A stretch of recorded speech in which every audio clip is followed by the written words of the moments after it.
Say one. This is Radio Lightning, August 14th, 1944. We have received news that the Germans have enveloped and destroyed the Soviet 3rd Tank Corps at Wolomin, 15 kilometers from Warsaw. A special plea to our friends abroad. Airdrops are badly needed in the center of the city. The Prudential Building on Napoleon Square, the highest building in Warsaw, is completely burnt out. Warsaw is in ruins. In many places, one cannot walk on the pavement without treading on fresh graves. Soldiers fighting to defend our barricades are dirty, hungry, and ragged. There are very few who have not received some wound. The morale of our soldiers is deteriorating. This is Radio Lightning. Great, thanks, Brendan. So yeah, we're about to jump into chapter 7. I guess I'll introduce myself. My name is Donna. My pronouns are he, him, and tonight I'm going to be playing Alicia, pronouns she, her. I think, yeah, I've got a good idea for a personal scene. If we can jump in that way. I think based on our last personal scene with her, which was dumping Mache, I think maybe she's spending a little bit more time with Christina, who was like a kind of a friendly presence during that whole kind of arc. And maybe she's looking for advice on what to do next, or like how to evade the rumors that are spreading about her that breakup. I mean, she's not that much older, so maybe it's a little bit strange that she's looking for advice from Christina, but that's where her head is at right now. Was she going to talk to her parents? Oh no, I think she's going to talk to Christina. That's what I'm saying. Just like who else she's going to talk to? Yeah. So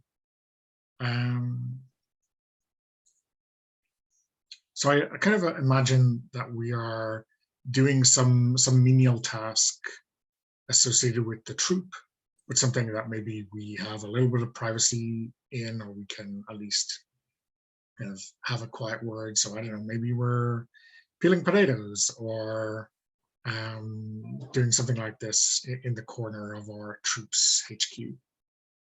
Yeah.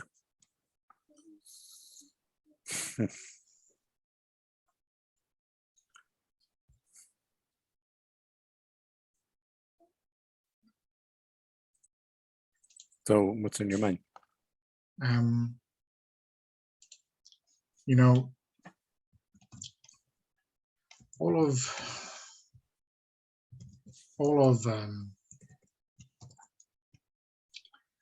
Mache's friends are kind of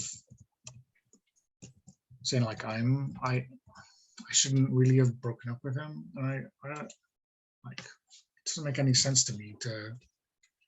He's so immature. Like, he was like in the middle of this big mission and then like worrying about me talking to someone else. So like, that's not the kind of guy you want to hang around. It's not the kind of guy you really need in the resistance, is it? If you wouldn't trust someone to have your back, how can you trust them to have your heart? I mean, he's a jerk. He's a good-looking jerk, but he's a jerk. And it doesn't matter what his friends say, because they're his friends. They're not going to take your side. It doesn't matter what the circumstances are. And he's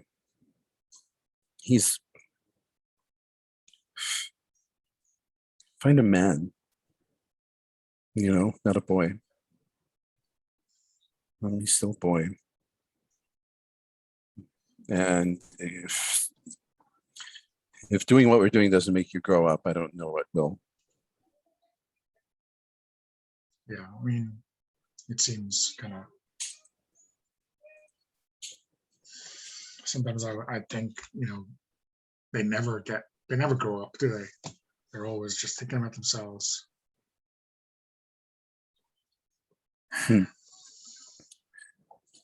Well, some, but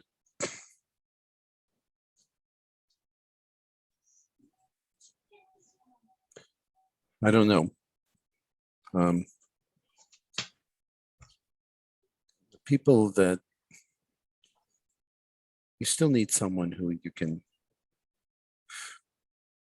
don't have to worry about, you know? You don't have to worry is going to be a different person every time you turn around, be angry with you over things that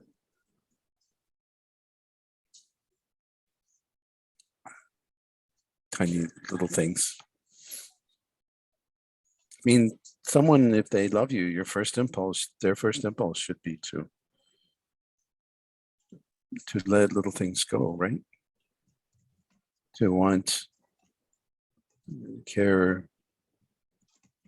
more about you than themselves, or at least as much. I don't know, maybe that's a silly romantic joke. Yeah, I mean, I can eschew all of this and just concentrate on the missions, right? That's what's important right now. Yes. Well, I mean, you should, I don't know if you like him at all, but you would do better with someone like Shimon.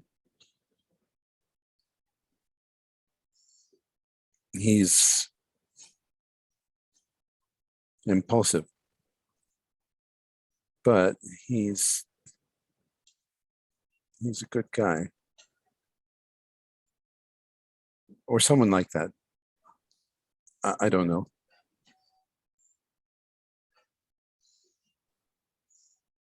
It's okay. The heart wants, people even in times like this, but are you all right to break up with Mache? He's not one for you. He's too full of himself. Until he loses some of that, he's not the one for anybody. Okay. So I think I'm gonna invoke my weakling reputation and use my D6 from that. Okay. Which is going to be automatically a failure. Because we're in 7, yes. Because we're in 7, yes. Although I could invoke a symbol, right? And I think. And what does that do? Oh, yeah, D12s. Yeah, which is really only used for, I guess, we can use it for a reroll, and then I can reroll with the D12. But I think I might invoke it. So her symbol is a locket, a gift from her first love on her birthday. And I think Alicia hands over that locket to Christina because she doesn't want it anymore. This is something that Maciek gave you? Yeah. Probably has a picture of him inside, right? Well, which she has removed, right? But it's just the actual locket now. Okay.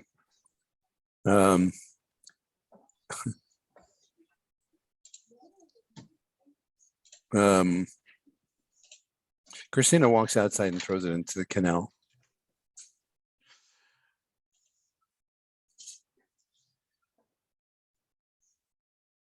Okay, She says there. That's I think mechanically speaking, right, that this counts as like threatening and destroying it, which I'm just invoking it right now. So okay, you're just invoking it. So yeah, okay, so that's fine. So maybe I say I'm going to throw it in the canal, and you say don't do that yet. And I go fine. I put it in my pocket. Now that I've brought that symbol into play, you can invoke someone else's, or you can threaten or destroy someone else's symbol. So let me just roll for this. See how I get on. No. That is a great role. But That is a going great to roll. Okay. So can you briefly remind us, so using a symbol gives a reroll, not an extra die, yes? Yeah, so when you invoke and then you escalate to threaten and then escalate to destroy, it gives you a reroll. And when you reroll, you can use the die you had originally, or you can use the d12. Okay. Yeah. And then threaten, destroy, we can invoke it for you to reroll the die, or us to reroll the die. For you to reroll the die. So once someone has like introduced their symbol for what they hold dear, anyone can lean on them from then on. Okay.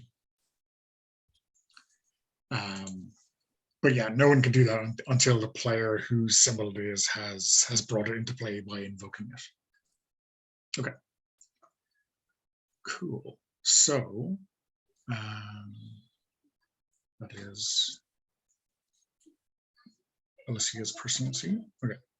And we jumped the gun, but I thought it made sense right then because it was really outside of the mission for sure. But let's discuss our next mission for this chapter. Anyone have a strong idea? They can be the mission leader. Maybe let's finish your scene. Like, how does it end that you lose this conflict? Oh yeah, so I think like as soon as Christina mentions that she is going to throw it in the canal, like Alicia like almost grabs it back. Like she still cares too much about it to have it dispensed with in that kind of manner. So yeah. Mission, yeah. I can be the mission leader if and I think the mission for today is carrying out whatever supplies we have left at the HQ and delivering this to our soldiers on the streets who are actually doing the fighting. And we have to like carry them. There are like many different routes, many different outposts that need the supplies. So we are like free to narrate it however we want. Yeah. There's not much left. So we are carrying out whatever's left. To stay on topic, I think I will. Oh, because I have to frame my scene, personal scene, or someone else framing mission scene. Yeah, or you can frame a mission scene for someone else if you've got a good idea. I had the idea that doesn't matter. No, I have to like rethink it. The mission stands. I have to like rethink the scene for myself.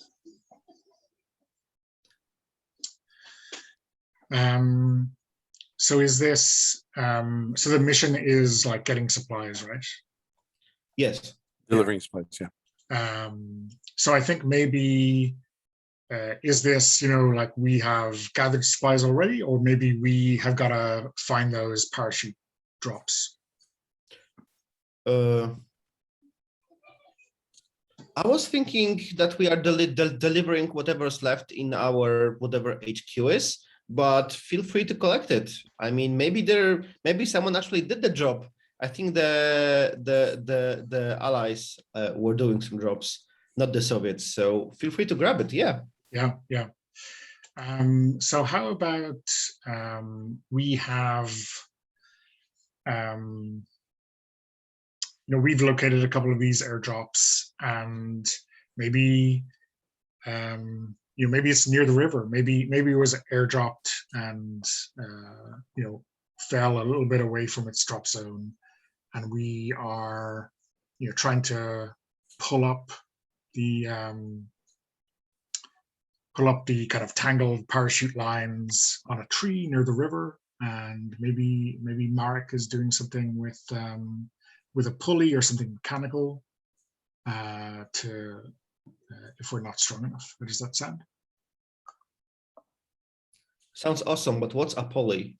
A pulley, like something like a winch to pull some wires or some lines up from below. Yeah, rope that goes around a pair of wheels to help give leverage to lift a heavy. Load. Okay, yeah. Now I get it.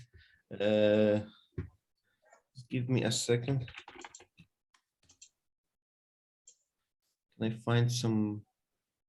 Okay. Yeah, I think we see the scene as you frame it. I'm trying to find the image of it to have a good image of what tool I'm about to use, but I'm not having any luck.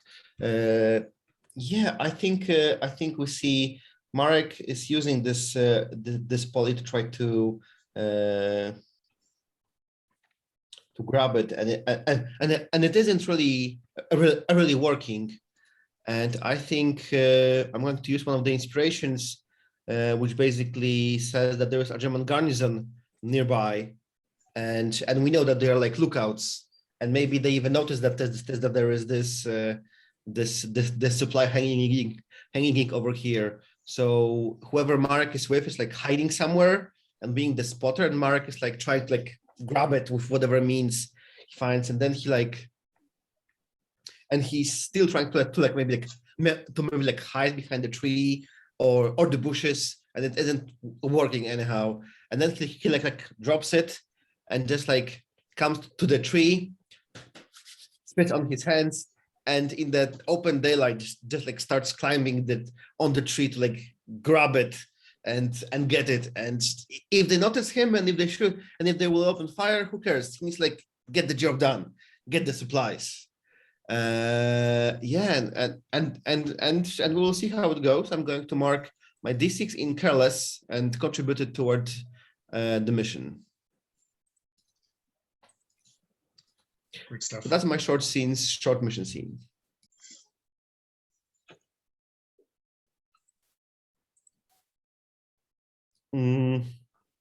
So you frame for me, I will frame for Brandon, and Brandon will frame for you, or the other way around. Cool. I think I will frame a scene for Christina.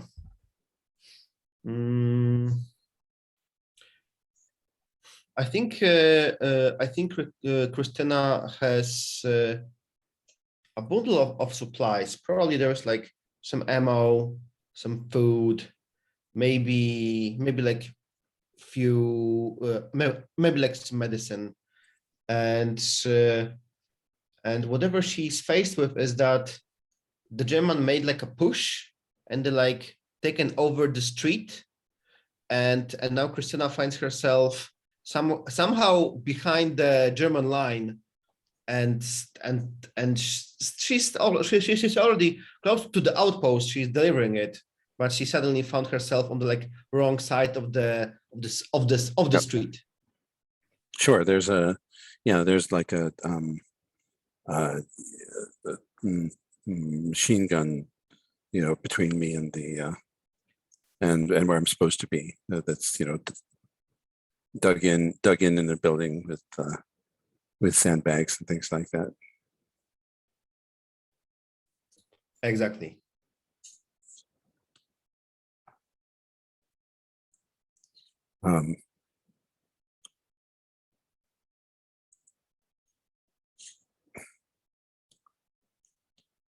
So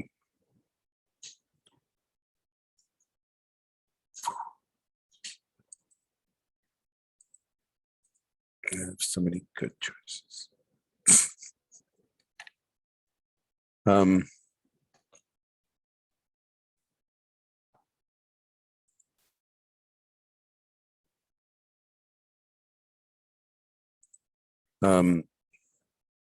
So I think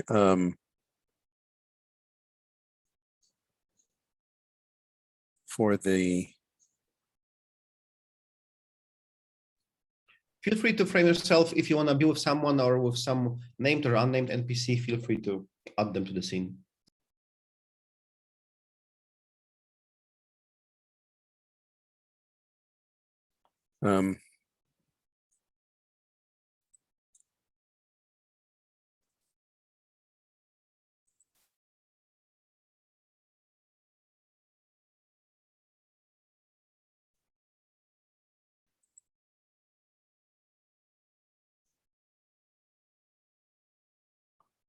Uh,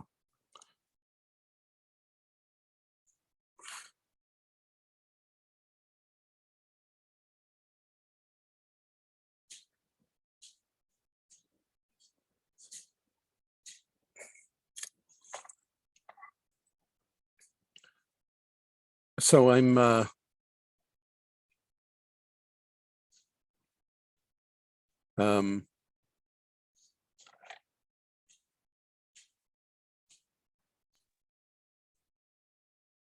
Do you want me to frame it again? no, I'm just trying to think. I'm trying to think what the what she does here. I think that she says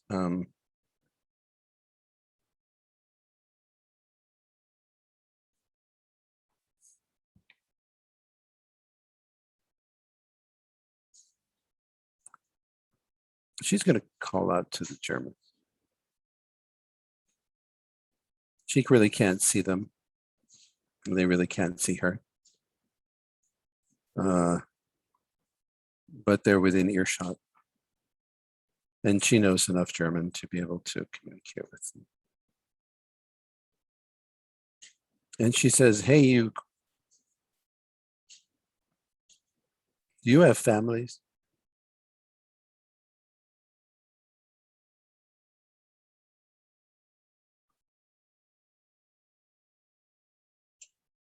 I'm talking to you. You have families at home somewhere? I think if it's all right, I think there's a bit of muttering from the German soldiers over there, and like one of them is saying it's a trick. They're trying to outflank us. Don't listen to every girl that says your name. I Hans or Helmut or whatever your name is. I don't know.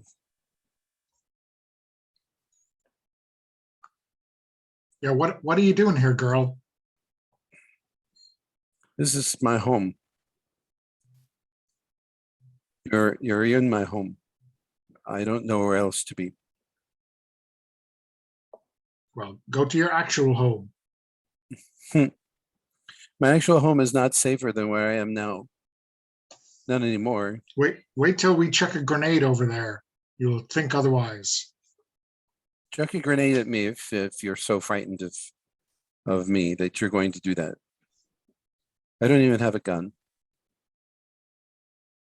I have a sack of potatoes.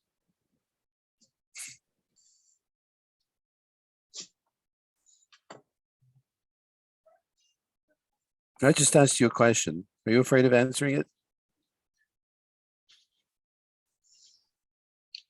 I don't even know what you're saying. You What have do this you have? terrible accent. Do you have a home? Do you have family? Of course, and I'm fighting here so that the communists don't invade our country. When the elephants fight, the grass gets trampled. If you were fighting the Russians on Russian territory, that would be one thing, but you're fighting right here. And people are starving. My family is starving. You think we're eating roast beef back at the barracks? No, but you're here because you made a choice, right? Made a choice. All the volunteers are dead, girl.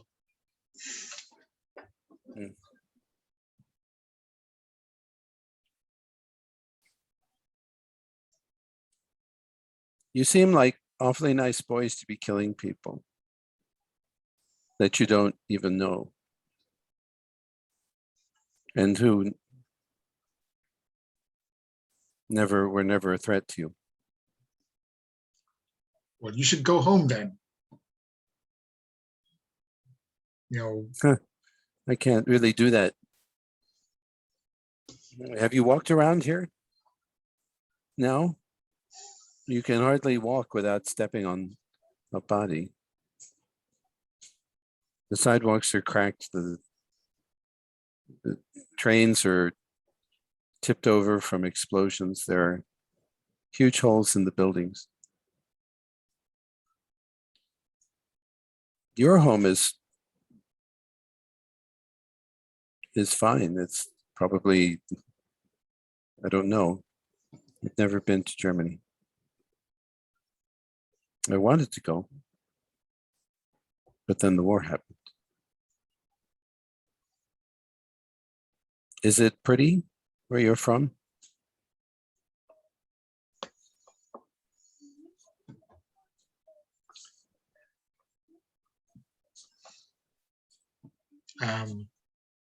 No. I'm from Dresden. I'm not even sure if there's too much of it left. Air bombs. I heard about that.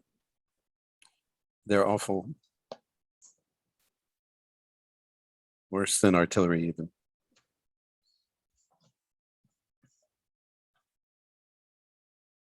What are we doing to ourselves? So, Pavel, how long do you think? I don't know. But this is, you know, I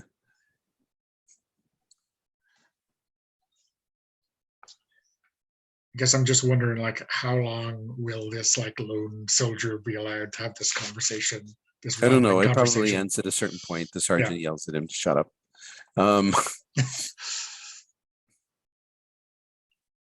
And there's I think, just for a little bit of black humor, an object flies through the air and it lands right near the machine gun with a clunk. And a couple of people hit the deck, and then they see that it's a potato.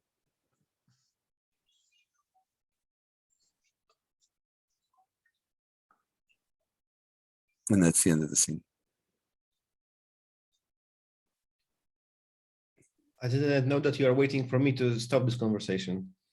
No, I'm not. It's just a good place. No, I was just wondering if when you framed it, you had an idea of something else going on in the background. But yeah. Yeah, well, I might have been trying to do something more, but you know what it is, it's still a mission thing. And so she still tries to get the potatoes there, but for a moment, the fatigue of what they're doing just overwhelmed her. What did you contribute to the mission? I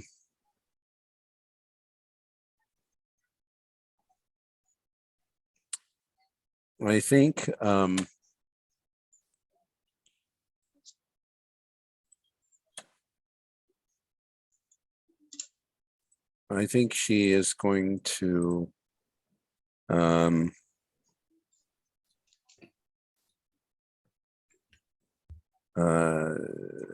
verge towards independent and contribute to D8.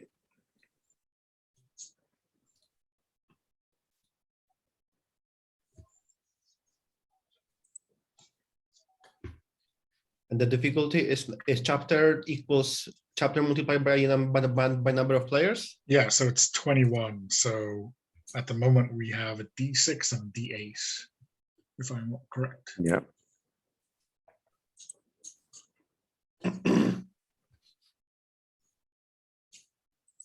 Yeah, and the right, the D8, of course, is, you know, is right, her exhaustion is catching up with her, and that's the negative consequence.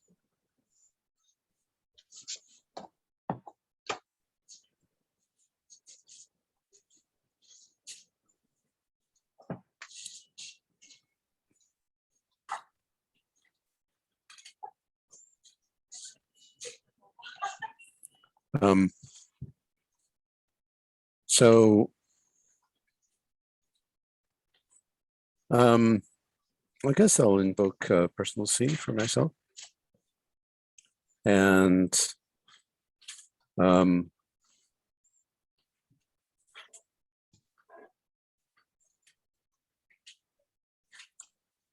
this is with my mother.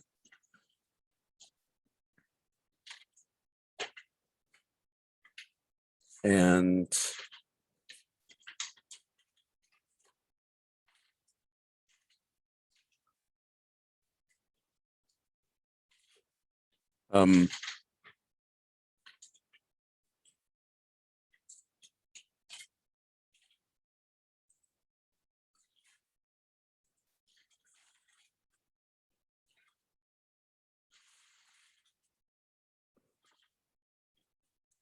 I think that she is that she has come home and she has a little package, just this tiny little thing in her wrapped up in a cloth in her pocket.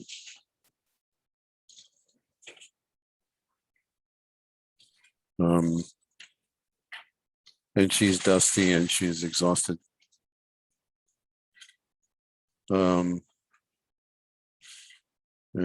she sets down her bag on the table and plops herself into a chair.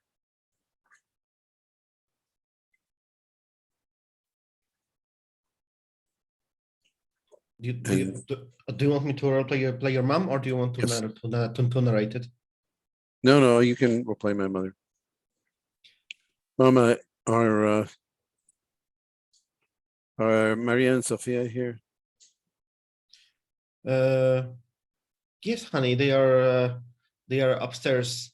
Here I prepared some soup, and Hannah, your mother, brings you like a plate with the soup, which is like basically water with some taste. Maybe there's like a single carrot in it. Yes. Maybe like 1/4 of a potato.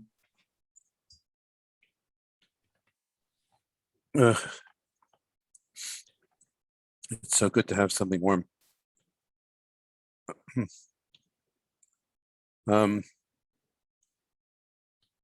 She reaches into her pocket and she pulls out a cloth and she unwraps the cloth on the table. And in the cloth, there are two little hard candies.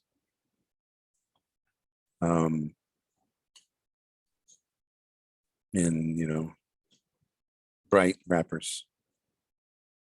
And she says,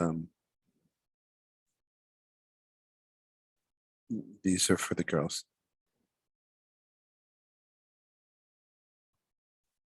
It would mean more for them if you stayed tomorrow with us and keep us safe.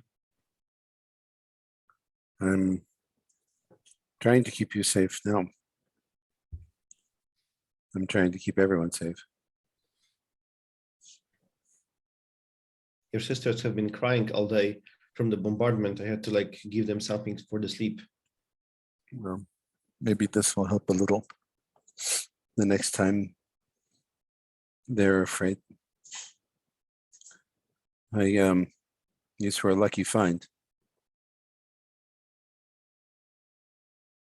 I found it was in a drawer in a shop that had been bombed out. They're probably a couple of years old, but they should still be good. It's hard candy. What can go wrong with it?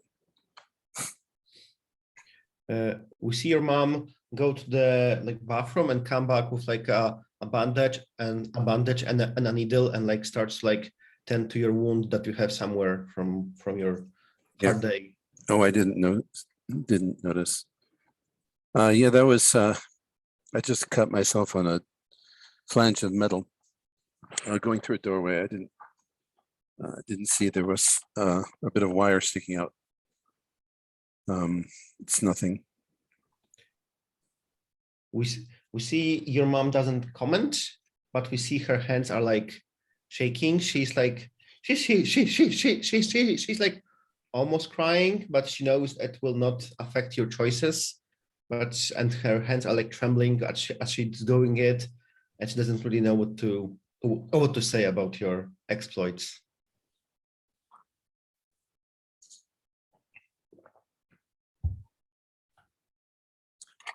Mama,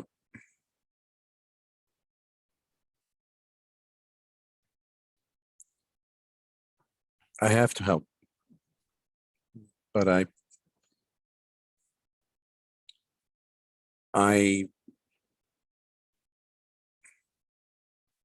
not like some of the people I don't want to die.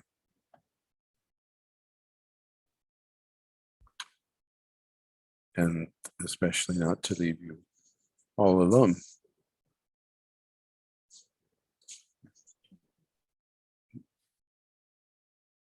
But I have to choose. I can't,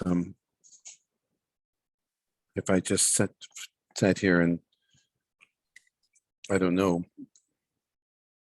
stayed indoors and did nothing, I would be letting down everyone I know. And I would not be doing my duty. And how could I hold my head up after that? What good would it be to live and know that you were a coward? Christina, you are 15 years old. Fighting is not your thing. I'm not doing very much fighting, Mom. I don't. It's hard to find bullets for the pistol. I haven't shot it in days.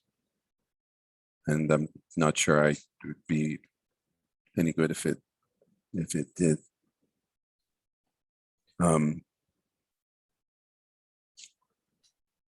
So haven't been doing fighting really, but I'm helping the fighters because they are still fighting and they depend on us.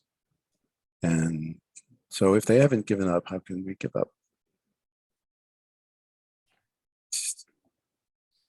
They're our country people. And they're giving their lives to try to save our city, the people here, everything that matters. If they're willing to die, well, I'm willing, have to be willing to help them, even if it's hard and terrible. Afterwards, Ma. Afterwards, we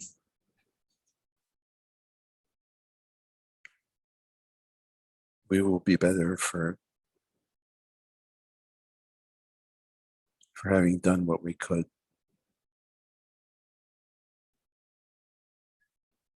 Warsaw, much of the city may be in rubble, but at least we will have preserved something.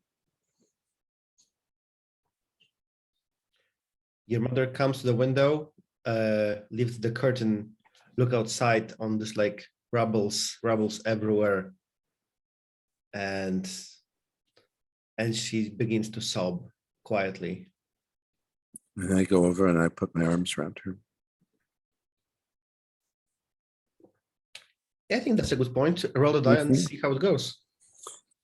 Yeah, so I am going to use my grit die. It's the D12.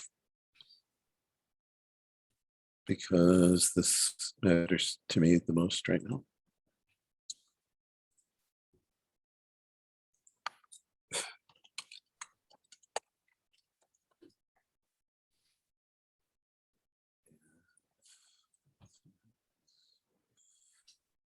Oh, these dice are not our friends. I'm going to invoke my scrapbook for a reroll. And I'm going to, when the initial thing comes out, I'm going to take my scrapbook out and I'm going to say, see, Mama, this is our family here.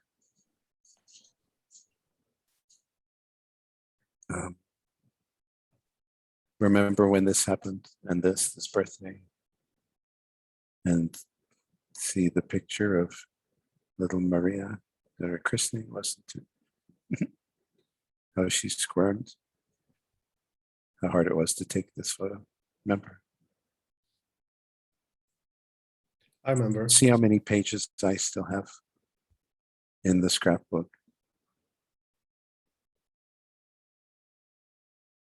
I'm going to fill all those up. It's not going to end here. This is not where the story ends.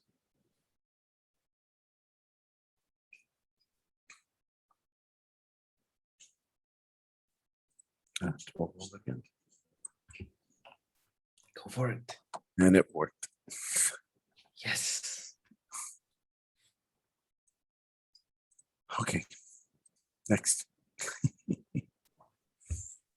you want to finish? Do you want to finish to finish the scene? Yes, that's the scene's over, I think. At that point. Okay.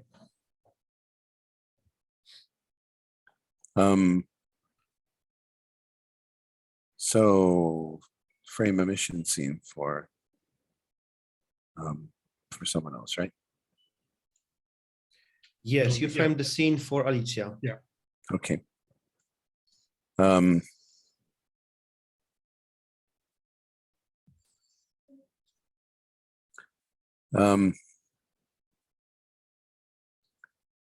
Alicia, I think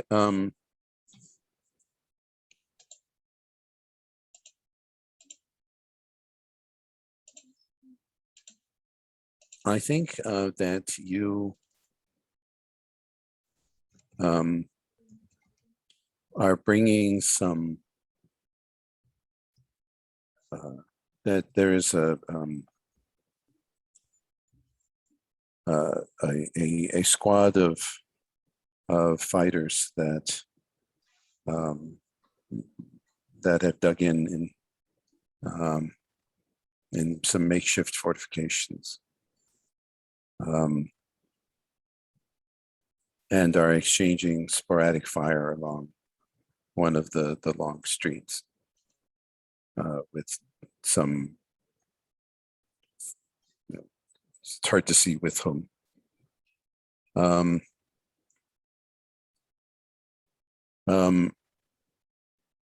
And you know some of their names, but you don't really know them.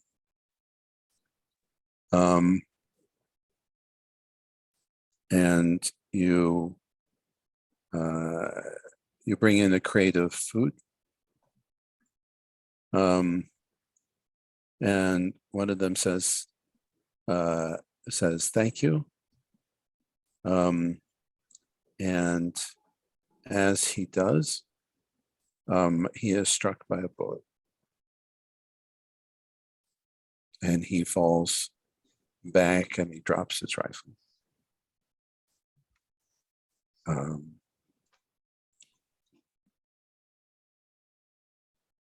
And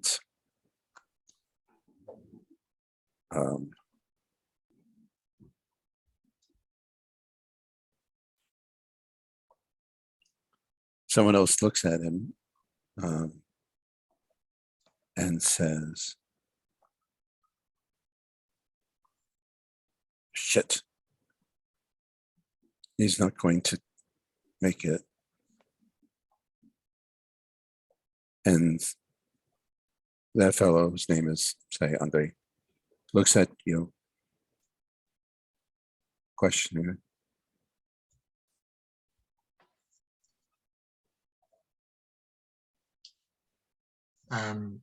So questioning me like, is I should know like his full name or where he comes from, or like just No, I mean,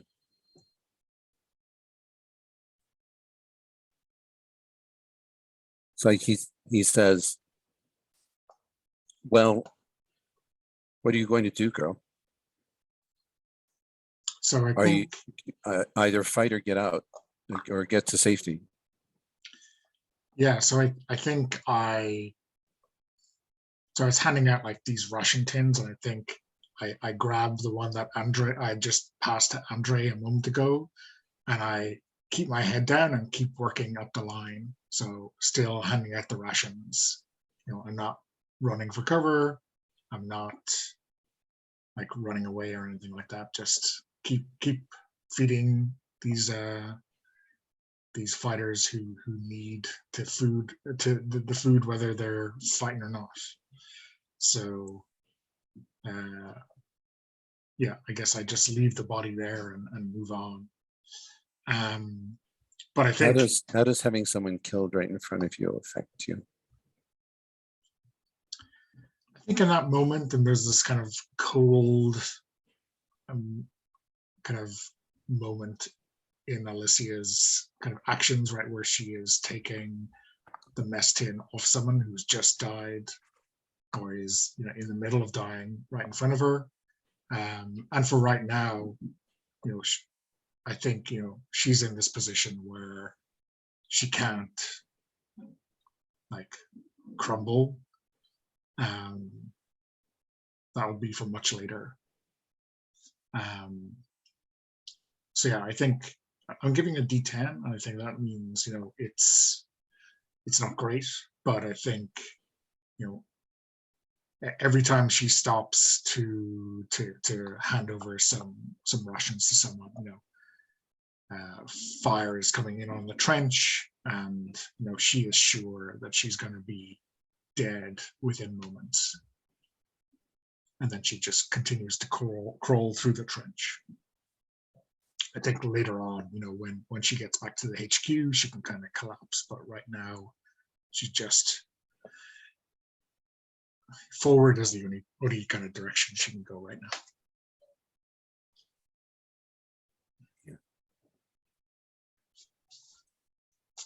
now. Whiz of a bullet as it goes by, it's way too close to spang off the wall behind. The soldier, taking, using his fingers to grab the food and stuff it in his mouth without taking his eyes off of the firing line. Dripping grease down his sleeve and his collar. Is there any other detail that jumps out at you? Yeah, I mean, I think Alicia is probably talking, like saying to herself that maybe she's heard this from one of the others, or maybe one of the fighters in a previous engagement, that you won't hear the bullet that kills you. And that's kind of like almost like a prayer she's saying to herself as she does her job. That every bullet she's hearing is one that's not hitting her. Okay. All right. I think it's my last scene because yeah, it's your personal both of you had to. This scene happens somewhere in the city. Do I have some inspiration from this? I already used the outpost. I think so. Marek went out. It's probably like evening. He went out to find his brother Piotr, who didn't return home for like 2 days, and Marek learned which outpost Piotrek was being assigned to, and Marek goes to this outpost, and as he's walking there, we see that the outpost is like destroyed, and there are like bodies lying left and right. Some building close by is like collapsed from the artillery fire, and Marek is going like from body to body, checking that is this his brother, and like every time his heart almost like stops when he looks at them. Some bodies can be recognized, some others he has to like check the pockets to see if this is his brother, because the body is so unrecognizable. But then he has like a strike of luck. He hears someone yelling for help from a nearby building, and it's his brother, Piotr. So he runs into the building. Piotr is like wounded. He's like bleeding from the leg, and Asmarek is helping him to move, to get out of here. We might be like frame, and we see like the German soldiers on the outside are like setting up to like ambush us. And well, we'll see. I'm rolling at D12 on this. We'll see how it goes. Oh my god! So we have a D6, D8, D10 for mission. I have to like cancel them all and roll my D12. It's a 4. Yeah, why not? Let's invoke my symbol as the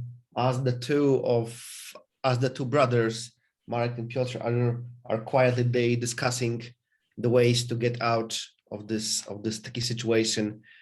Marek takes out his like black and white postcard of the Warsaw, and we see on the postcard the nice buildings, color. No, this is like black and white. There are no colors, but the buildings are still standing. People are walking on the streets, and the Warsaw is like a really nice. Then we contrast this to what we see on the outside through the like that there's no window, and we look on the ruined buildings and the ruined streets, and Marek hides this postcards and says, "Let's go out through the back. Maybe there are no Germans there." I'm going to re-roll this D12, and that's a 1. So to leave it hanging and a little bit of unknown, I think as we see Marek is going toward the back exit, we see his brother just like grabs the gun and runs through the front door and starts shooting. And Marek gets out and like waits for his brothers on the next street, but he doesn't come. We'll see. Okay, cool. So do you want to roll these mission dice and see how we get on? You got a D10 from me, and then I think you have a D6 and a D8. Yep.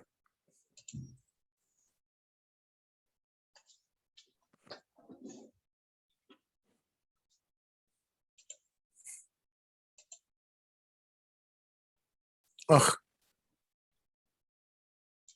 so close. So, I mean, the D10 is doing its job, but one of the things that we can do is, we could burn another consequence on one of our symbols if we felt like we had a good chance. Like, I guess you got a 50-50 chance of improving the result on that D6. But a reroll with a D12 would do a lot more, right? So that's so I mean, it doesn't matter a huge amount to me, or to Alicia at least, whether the mission fails or succeeds. But how about you guys? Let me check something. No, I'm fine with where we the mission as well. Yeah.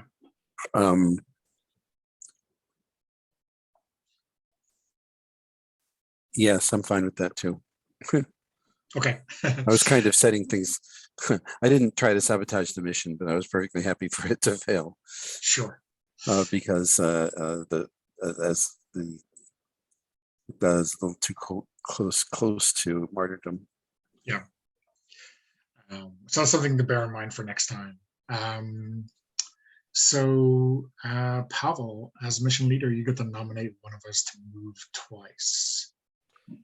So let's see, where's everyone? Because I'm going down, so I'm going to C1. So I'm happy, kind of happy with this. Where are you guys moving? So I'm in C1, moving down to D1. And right now I'm in A2, moving to A3. So either I can move myself safely or I can move Brandon safely. Oh, we are losing all of the sweet D12s. Yes. What much good they did us. Well, we didn't contribute them to the list. Oh, yeah, that's true. They rolled pretty. They did roll badly, two ones. No, please don't hold it against me. I'm going to move you twice so that we have this tension of where we're gonna finish. So that I think I'm pushing you to the corner, to the E1, yes? Yeah, you're pushing me to range. Uh-oh, Alicia's going to lose it. I thought I was going to lose it first. I just mark it on my keeper. Okay, cool. I mean, not cool.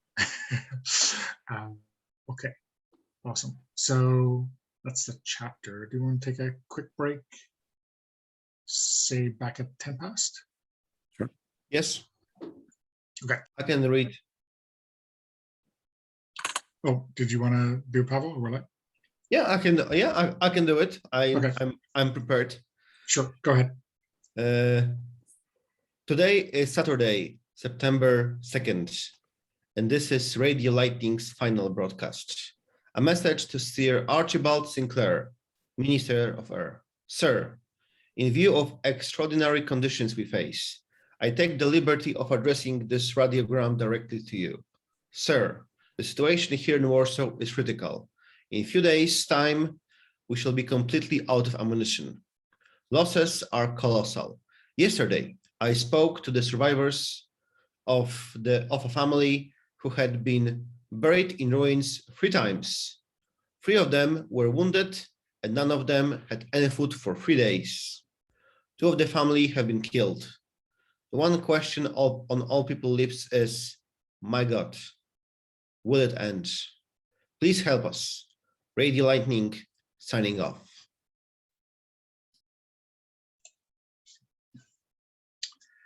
So, anyone have a idea for a mission?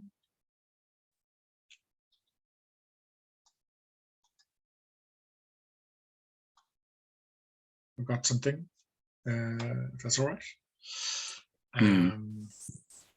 Or Brandon, do you have something you want to go with?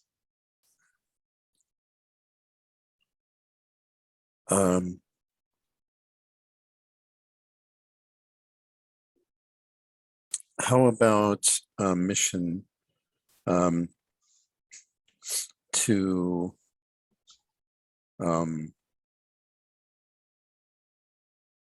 evacuate some civilians from an area that has become untenable, or maybe even something more emergent than that, like a collapsed building or an overturned train, that we just suddenly get a call on, and it's like, somebody has to help these people. Sure, yeah. Or maybe both. Maybe there was a train leaving Warsaw to go eastwards and it's been sabotaged, or the rail line was damaged and there's been a derailment. Yeah, I think so. Right. There's been a derailment, and they're basically saying anyone who can help. get over there. People are trapped in rail cars,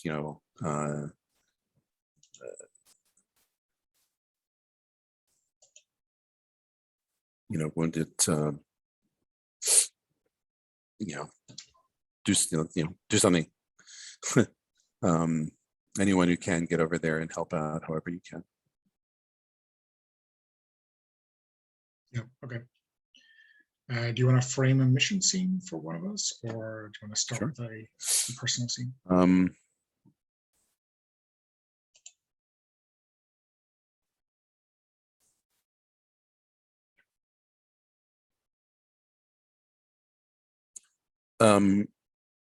Sure, this is for Marek.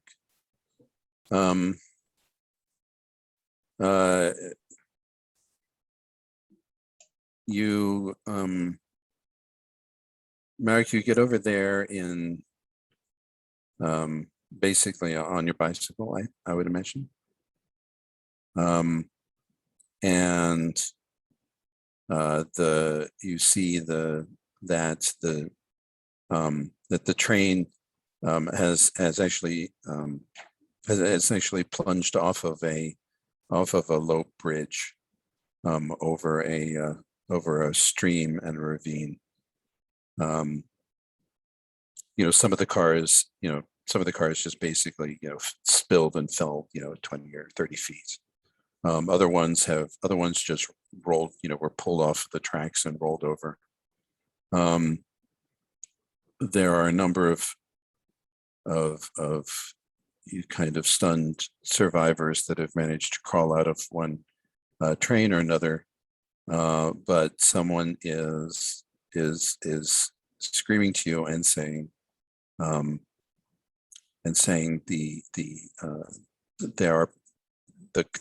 car there on the edge of the water, there are people pinned under that.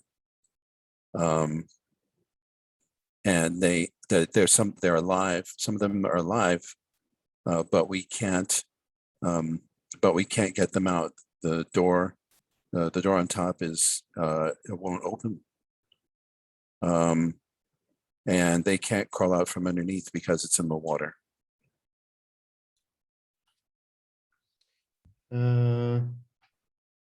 Help, Yes. do something. And, maybe you brought some things with you, on the back of your bike, so you can decide. Yeah, we see Marek. And you could be, of course, with anybody that you want to. Oh, yeah. Although I don't think any of you is there. Maybe I think Marek will be together with some bystanders. The scene. We see Marek going there, and as he's getting closer to this turn around wagon being down in the river, he begins to remove his clothes to dive in, but then he stops and thinks about it, observes the situation, and starts calling to the people who are nearby, but not really engaging, not really helping. And he calls them not by name because he doesn't know them, but he calls them sir, and he approaches, come and help me, and then grabs another person, and he brings these people closer to this wagon, and he tells them, sir, you will hold, and he takes the rope from his bike, and he also has wire cutters or something. Sir, hold this rope. I'm going to dive in, and then they have to pull out. I'm going to assign this to the door and cut some of the door. Then they have to pull out. And then he grabs another person. Sir, please come in. You have to hold this rope and then pull it when the time is right. And he arranges the situation so that instead of being completely careless and diving in, trying to do something, we see him carefully organize the situation so that he can spend this a minute to improve his chances of helping everyone rather than diving in and risking not helping anyone. So yeah, we see this people in the situation because normal people would not engage with the situation, but because Marek pulled them one by one, they like come in and starts to help to do what he says, and then we see Marek dive in and tries to like attach the rope under the water, and then like cut some parts of the door, and then comes out and shouts to the people to just like pull so that the door will open and people can evacuate. So I'm going to give a die from my careless, which I'm going to say careful. That's the easy one to flip. So I'm going to contribute a D8.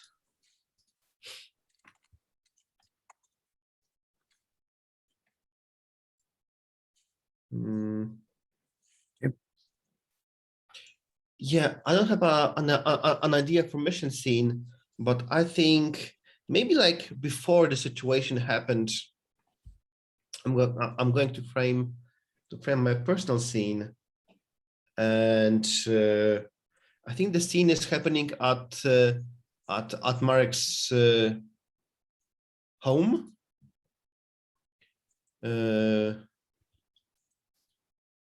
I think it's in the morning. We never named Marek's parents, or did we? Let's name Marek's parent is I don't think we have an Adam. He connected to Marek dad, and I think that Donald, do you want to play Marek's dad? Yeah. And So the situation is that the two of them are like, Marek just in the morning brought this bad news that Piotr is probably dead, and he died heroically, and then we'll see how the situation goes over.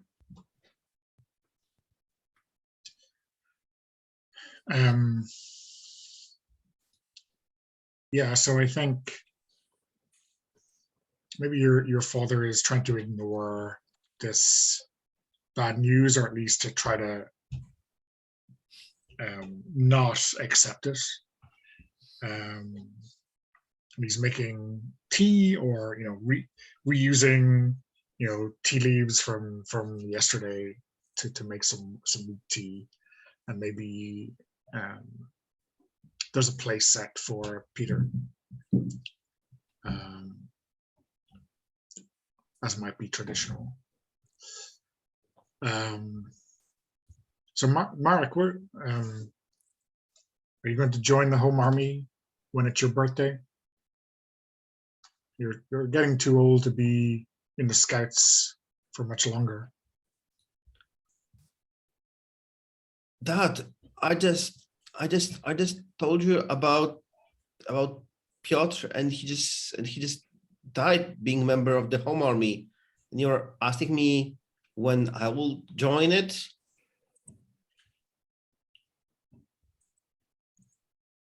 Well, I think you can carry on the family tradition. We should have someone always ready to serve. If the country needs us, we must serve. Dad, I know that serving is important, but our cause failed. You heard it in the radio today. They said it. That it was the last broadcast of the free station. We failed. Tomorrow, there are no bullets to fight the Germans. We as a family, we need to, I don't know, somehow survive, evacuate, and carry over. Evacuate where? You want us to cross the river to the Russians?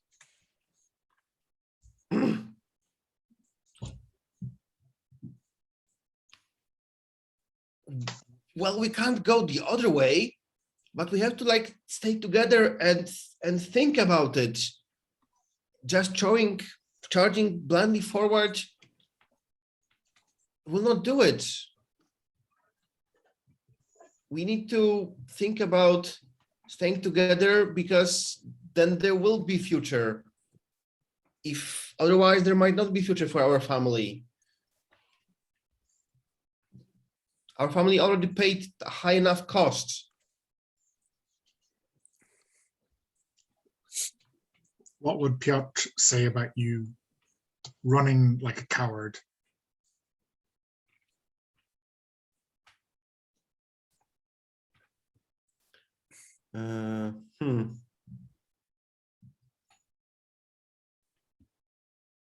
Marek looks at his dad and he says,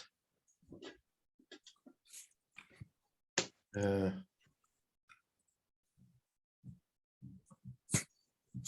don't know what he would say, but I know that he would want us to survive. Let's roll the die and let's see how it goes. Oh my God, I'm again throwing my D10 to have any chance of on succeeding over here. D10.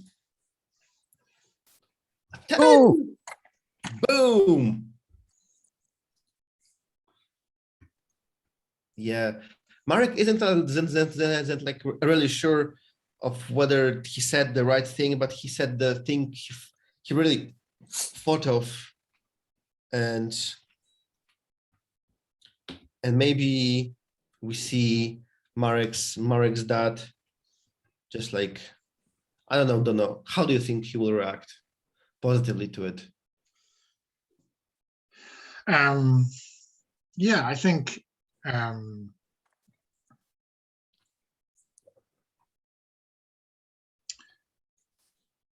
yeah, I think he like writes a letter, because I think maybe he thinks you need permission to leave the troop of the Grey Ranks. And he writes you a letter saying there's urgent family business that you have to attend to, and he tells you when you come back, you know, your whole family will be ready to move. Thanks, Dad. Thanks, Dad. And then he probably like leaves and we see he takes the wire cutters and the rope and he goes to do the mission. Sure, yeah. Cool.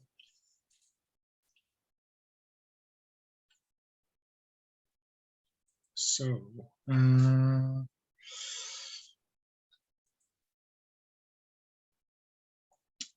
we need to maybe frame a scene for Christina for the mission. Maybe it's helping to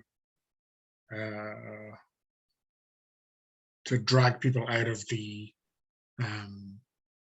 or maybe she's coordinating, because I notice now she's like a determined leader. Maybe she's coordinating some of the younger members of the troop to pull survivors out of the train, out of the water. And get them to, and it's not enough to get them out of the train, of course. They have to pull them out to the opposite bank. They have to get to someplace.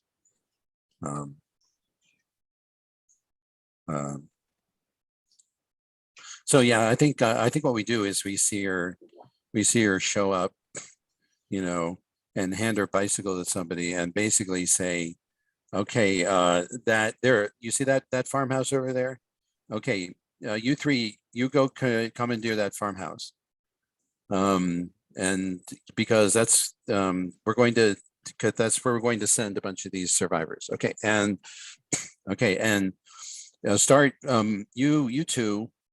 You know, what's your name? You know, and you said you start moving people up in that direction. You know, tell people, point it out, and have people go there and get people they're sitting by the side of the road. You know, there's no food here, there's no water.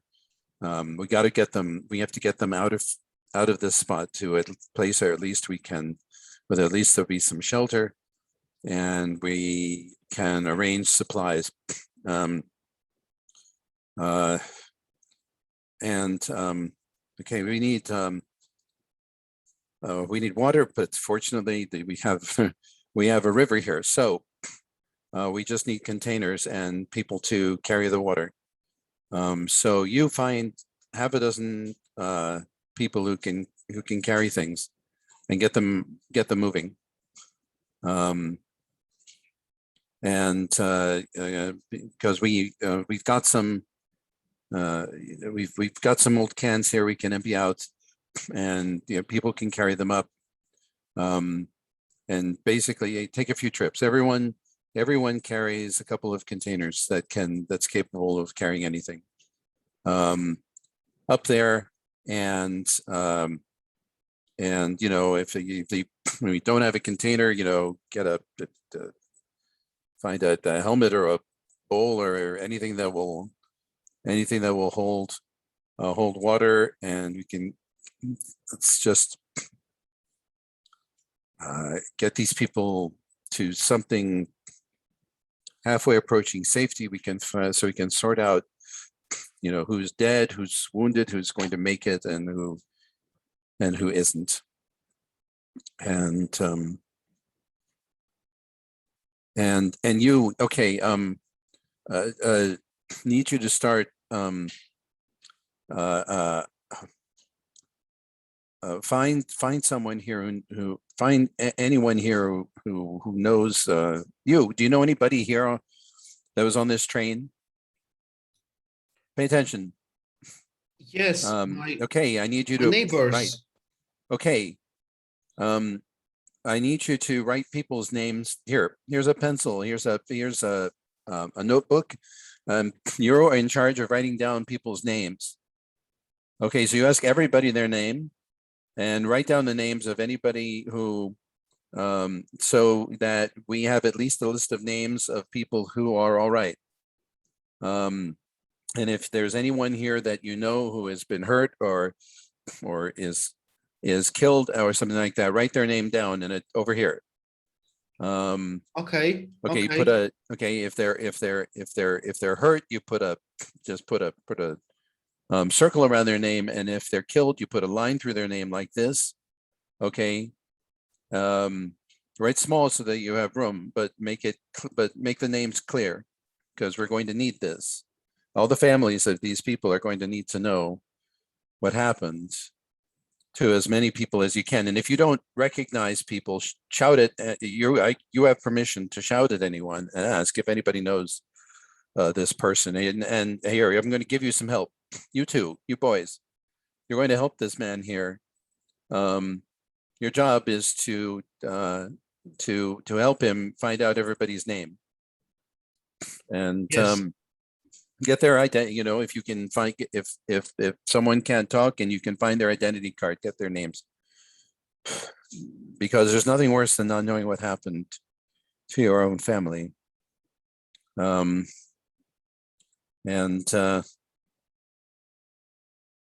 anybody, right, any people who can walk, they're all going to go up there to the farmhouse. Anyone who can't walk, we'll just have them sit here, and someone will come by with a cart or something like that for them when we can. And the people who are badly hurt, there's nothing really we can do for them. But keep writing down names.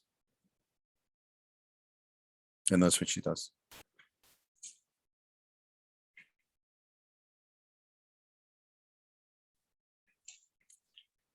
And she probably curses at someone who is complaining or moaning in pain and telling them to shut the fuck up. People are trying to work here and you're not helping.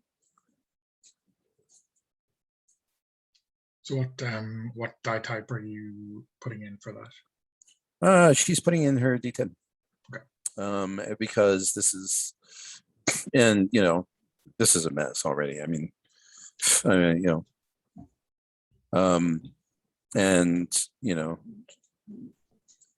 probably some people resent what she's doing, but she has to do it. and she doesn't care that they resent her.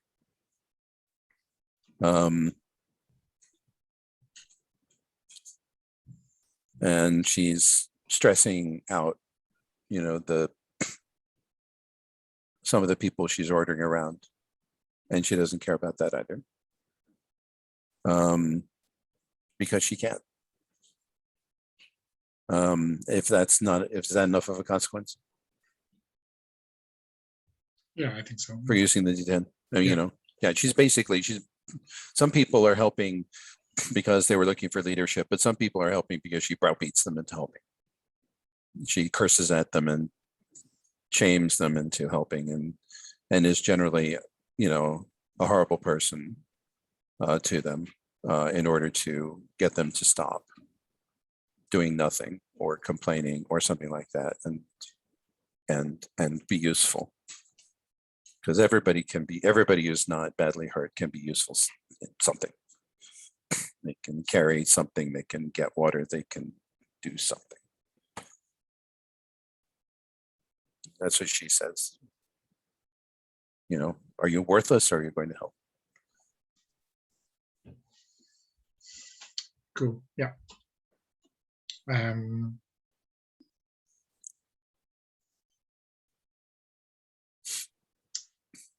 So I don't have an idea for a personal scene, but I'll think about that for a minute. I have a personal scene that follows right on that. Oh yeah, go for it. Yes, for anybody who saw Christina, you know,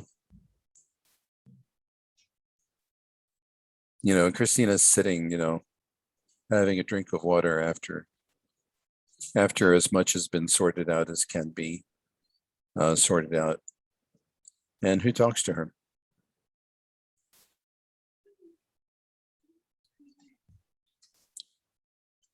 You mean You from know, us? she's almost, yeah, it could be one of you. It could be, you know, her friend Shimon, who we haven't seen really.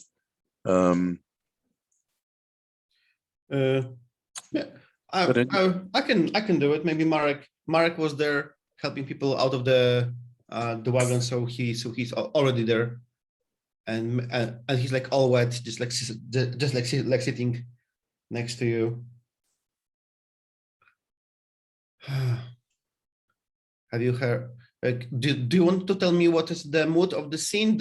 Where should I go with it? Or well, you have seen Christina being I mean, you've never seen Christina like this. Just cursing at people for, you know, because they were, you know, somebody who got hurt, and she's cursing at him for being a weakling, and telling him to get his ass out of there, that there are people worse off than him, and that and people are dead, and he should count as blessings.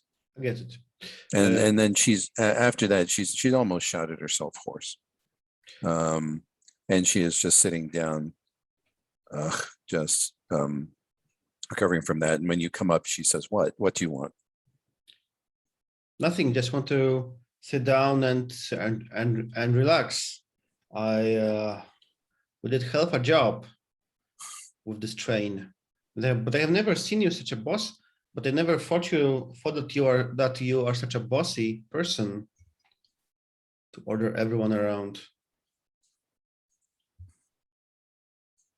People are useless in a true emergency. They're like sheep. They need someone to scream at them. I swear. Not everyone, but almost everyone. God, just the whining. The complaining. These people have survived a train derailment, and all they can think of is oh, I hurt my wrist. These people have lost everything. They were like evacuating the city because there might be not much city left. They haven't lost everything. They're alive. True, but they lost everything, like the possessions, their last food they were taking away with them. We got as much as we could out of the cars. What am I supposed to do? Boo-hoo? should we just all sit down and cry? Really? Is that going to bring anything back? Have you heard the broadcast from the Radio Lightning today? Of course I have. Today. Of course I have. So what? So we should all lie down? Maybe we should all lie down by the side of the road here and just wait to die. Is that a good attitude to have?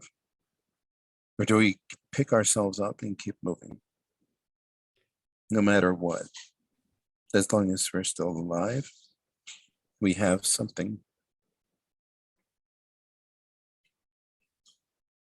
I mean, who hasn't lost something that they care about? Maybe something they care about the most.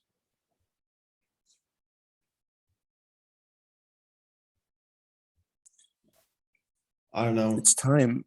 We can cry later. We can't stop now. My family was supposed to be on this train. I'm happy they weren't. My mother, I asked my mother about it, and she said,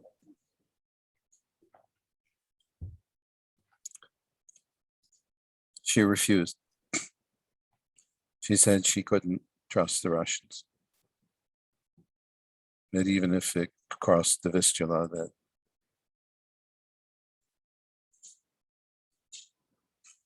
I think my father's dead. My brother died yesterday. I didn't know that. I think my father's been dead for a while now. Explains why we never got any letters from him. Who knows? Maybe he's in Siberia or something. So do you think we stay and fight? We stay and fight till the end? What choice do we have?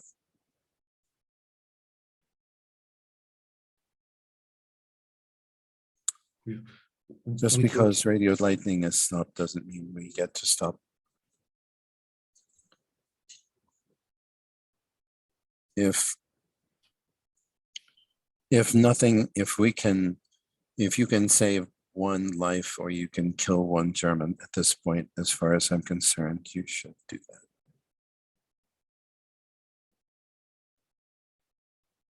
And if you can't, then, well then, what good are you?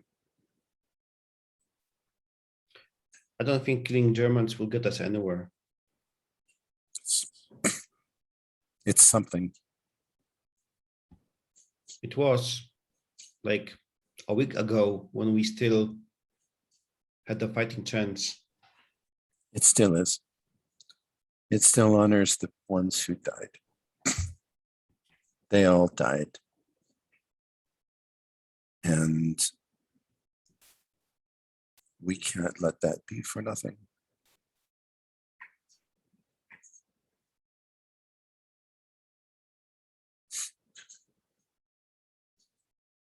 Yeah, roll the dial, let's see. Mm-hmm.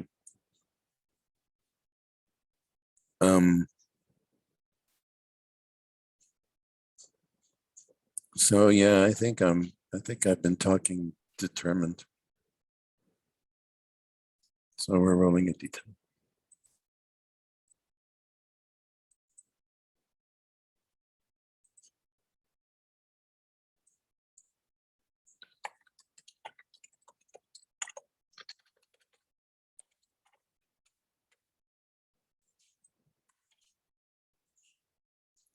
Yes. So yeah, Marek gets the very strong impression that Christina is not giving up. Yeah, I think Marek shows you a satchel, and he says, "I found it near the bridge," and he like opens it, and inside we see few German grenades, and he says, "They probably used some to blow up the bridge, but we have few to throw back at them. You want to join me throwing the grenades at the Germans? I do.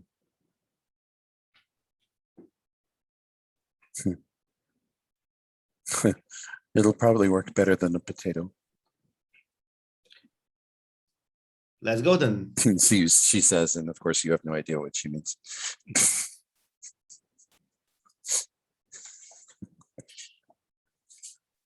But the viewer does. Cool. Okay. Donna, do you want to frame your scene, or do you want me to frame a scene, a mission scene for you? Yeah, if you got an idea for a mission scene right now, let's go with that. Yeah, so you mentioned that there is this like derailed train. I think where we see Alicia is maybe at the very front of the train. Maybe the locomotive like managed to somehow jump forward and went through a building or two, and they are like collapse building on top of this like locomotive, and there's like fire everywhere because I think this was like probably like coal locomotive, so there was like fire everywhere and everything starts to burn, and probably we see like Alicia somewhere and she hears like people shouting for help from like maybe like the other side of the growing fire. Yeah, so I think I will take my D8 for my weakling reputation and then change it to hidden strength, maybe. Makes sense. Yep.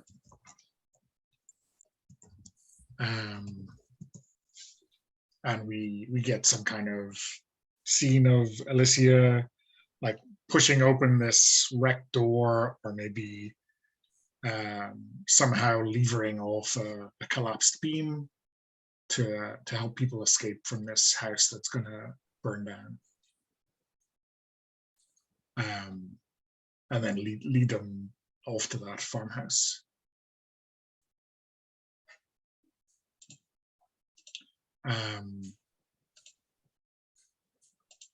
Yeah, and I think it's it's maybe the very act of opening this door or moving this beam kind of brings down the building eventually, because it's so weakened. And I think we see like Alicia, kind of coming out of the smoke, but kind of happy that either she's helped everyone who was in their escape, or that this is their grave now, this building. TBD by our mission roll. Brandon, do you want to roll those mission dice now? Sure. So what all do I have? I give a D10. I think we have 2d8 and 1d10. Okay. And we want a 24. We're needing a 24. This is going to be tricky. Yeah.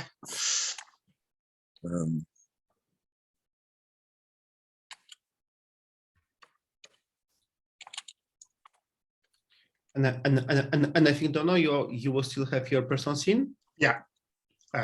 Yeah. After the roll, I guess we can do that.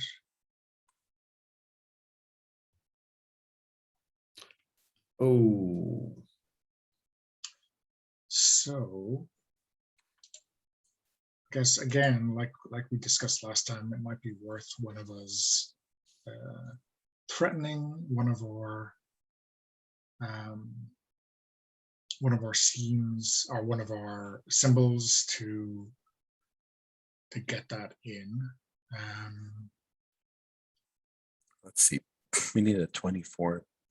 Yeah, it seems we'd have to threaten more than one thing. Yeah, we'd have to threaten 2 and then roll really well. I guess the jump could be like from a 4 to a 4 to a 12 would get us to 22, and then we'd still need a bump from one of the others. I think I'm willing to risk my own because that seems fair. I'm going to threaten my my postcard, maybe as Marek and Christina are leaving with this like satchel full of grenades, we see these postcards like somehow get loose and like drops from his jacket, and he like drops the satchel and starts running after it before it like drowns in the river. So I'm going to reroll whatever one of those fours, and we will see if the second reroll can even change anything. Okay, so now there is an 8, 6, and a 4.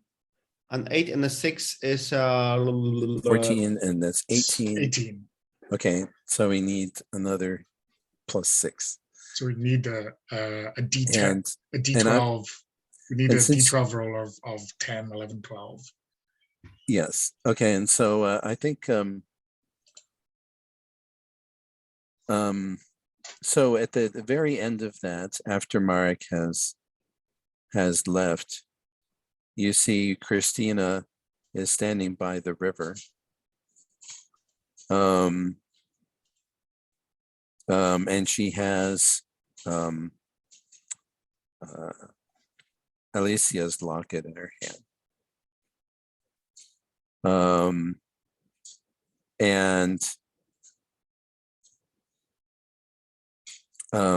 And she, and you see her grit her teeth, and in fact she is that she is crying. A pair of tears are going down. And she squeezes the locket in her hand, and you see her, draw back her arm to fling it in the river. And then something passes over her face, and she,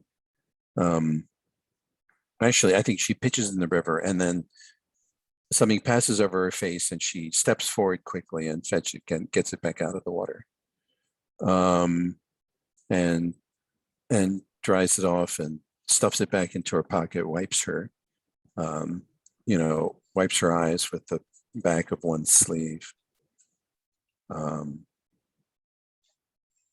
grits her teeth, and then turns back to deal with whatever the next calamity is. So rolling a D12 here. I need a 10.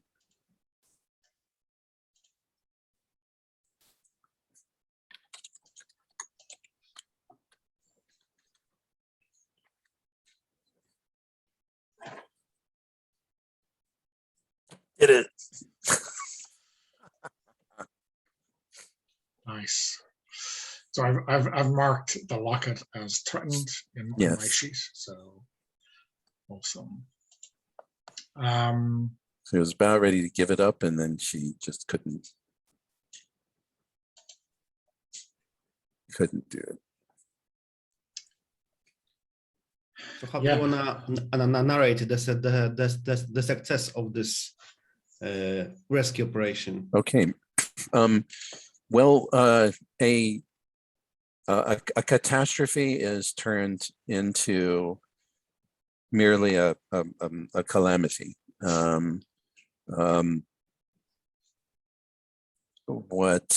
Many people's belongings are salvaged from the train cars, while a few people were killed. For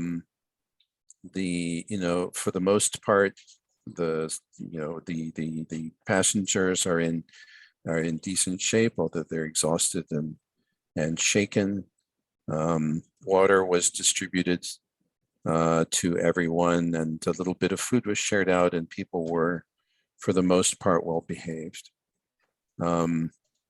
It's a feeling of shared tragedy prevails, with almost everyone pulling together and being a group of survivors rather than fleeing individuals and families. And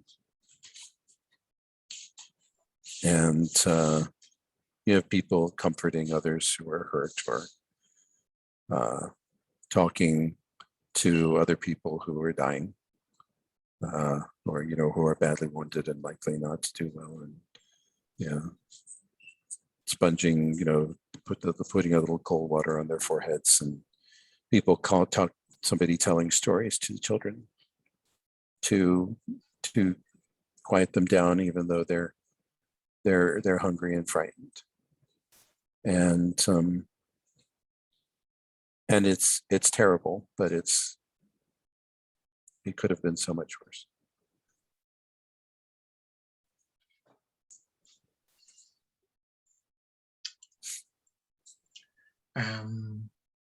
So yeah, I think for Alicia's personal scene, I think she's sitting, gasping for air, like at this farmhouse as she's watching some of the remainder of their troop gather and the refugees kind of leave for safety. But I think she spots Mache leaving with the refugees. Maybe it's with his family, but maybe he's just decided enough is enough for him. And I think she wants to confront him.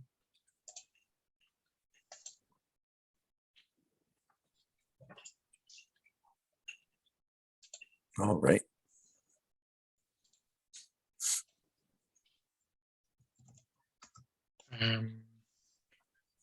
Does anyone want to play it, or will I just narrate it? Your preference. Okay. So I think like they kind of get into this argument that when she asks him like why he's running away, he doesn't think she has any right to that answer. Like, what does she care what he does? And I think like she is just spitting words at him to hurt him. And I think she says like she wanted to know because she thought he was a man,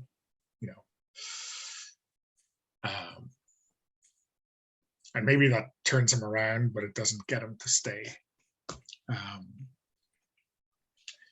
I'm rolling a d8, so I need an 8 or higher, so we'll see if the dice have.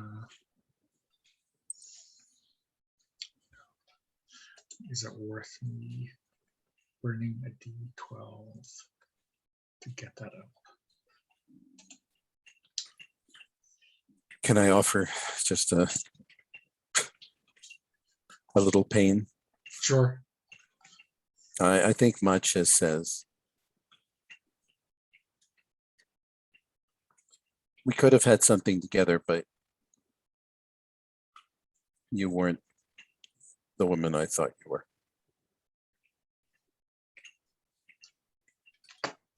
Just his bitterness comes out. Yeah. And even though Alicia might know that it's not really directed at her, it bites hard.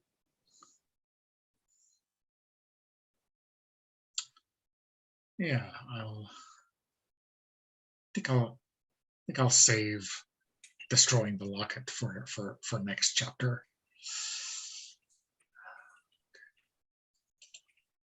So let's count the costs.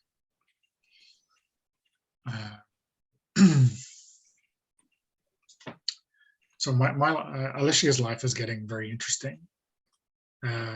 Losing a personal scene, winning the mission will flip her from E1 to E5, suicidal depression. How about Marek? Marek is going directly up, so from C1 to B1. Take a look at mine.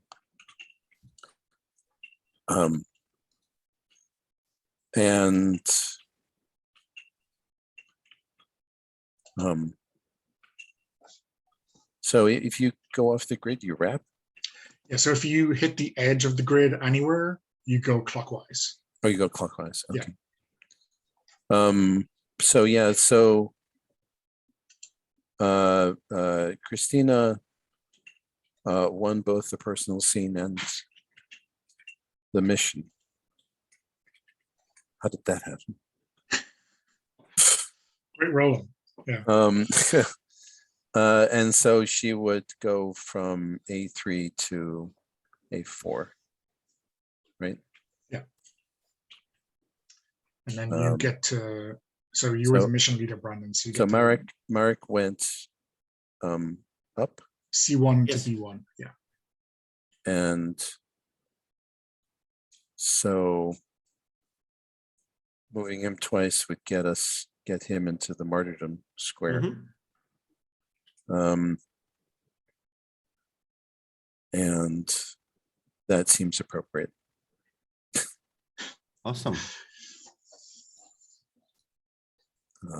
Yeah, because I don't think Christina should end up in a nervous breakdown right now. Well, your other option, Brandon, is to move Alicia twice, which gets her out of suicidal depression. Like you don't have to. Yeah, you just have to say. You don't have to explain why you're making a reason. You just do it. I mean, you don't have to defend your reason, rather. How did so you were you went win mission, lose personal scene. Yeah, and so So because I was in E1, I flip around to E5, and if I Yes. move twice, then I go to E4. I think corners are the way to go right now.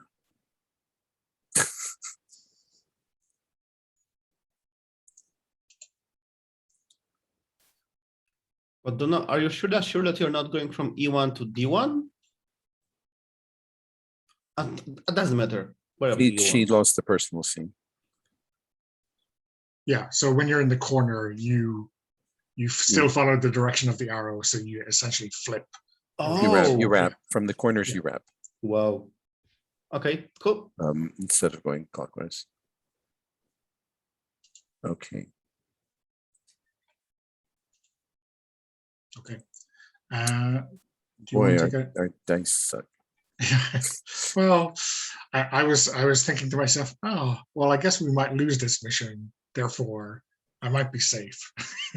But no such luck. But that's Well, fine. it's at least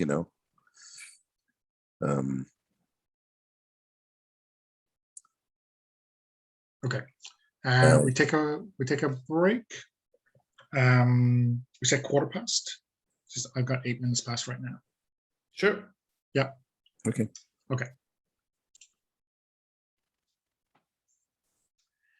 The Soviets reached the Vistula and stopped cold.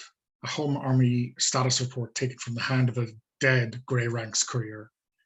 10th of September, 1944. Food situation critical. Only water is from freshly dug wells. Epidemics are beginning to appear. Many wounded and many killed. Varsovians living in ruins. Old Town completely destroyed. I personally today had first wash after 6 days and I'm considered lucky. Bread practically unheard of. Hospitals are in what were coal cellars a few weeks ago. Conditions are terrible. City centers still in Polish hands. Many street systems systematically destroyed house to house. Signs of the Russians across the Vistula. My God, why haven't they come?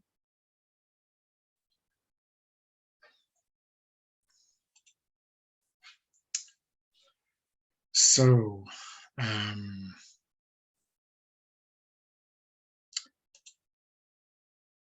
think maybe I should set the mission for this chapter.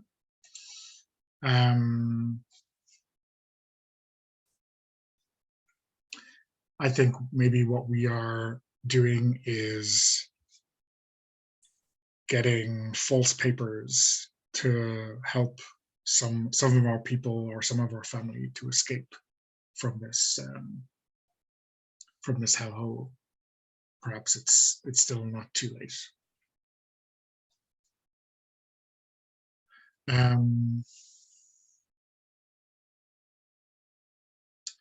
I think maybe the mission I will set for Christina is to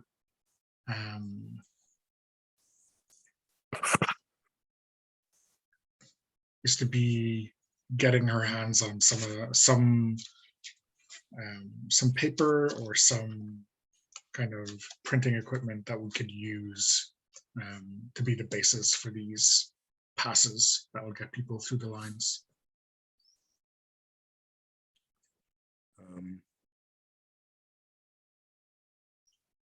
So maybe this is going back to some of our old HQ where we had like a stash of printing equipment, or maybe it's sneaking into. No, this is stealing. This is stealing German. Yeah. Do you think we could call the back critical that? thing is you need the blanks. Yeah. Which are on a special paper, and it's very difficult. And so someone has to sneak in,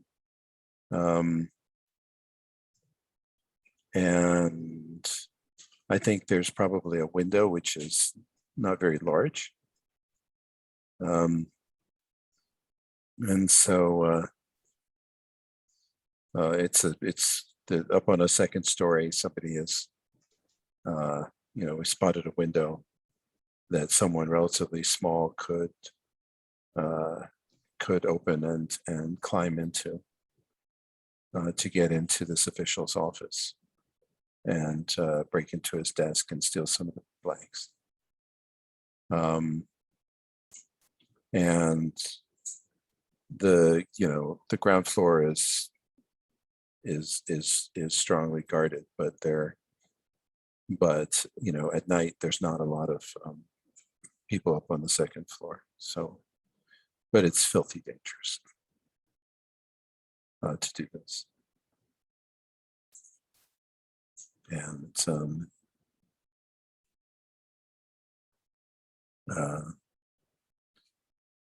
so when there's asking for volunteers to do it, nobody volunteers, and then Christina puts up her hand.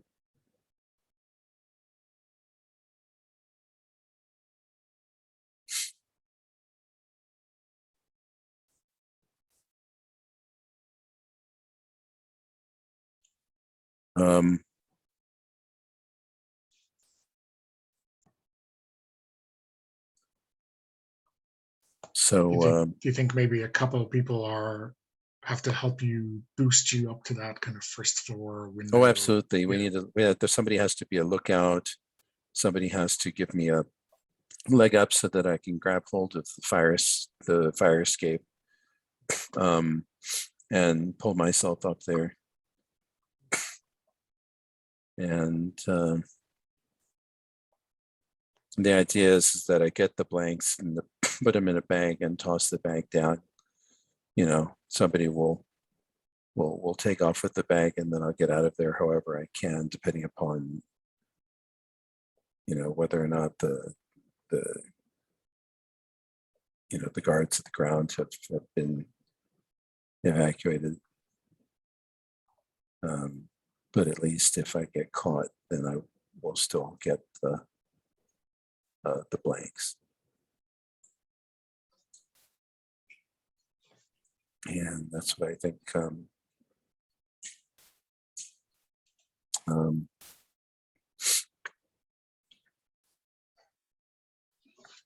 And I'm I'm contributing a D8. So getting in just makes a little too much noise.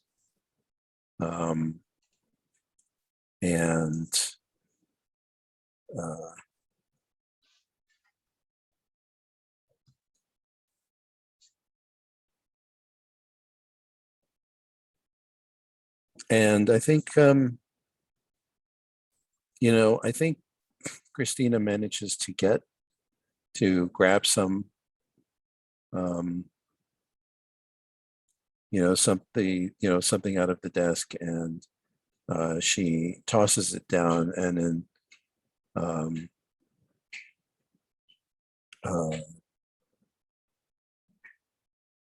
she and in trying to get out, she falls off the fire escape hard onto her left arm.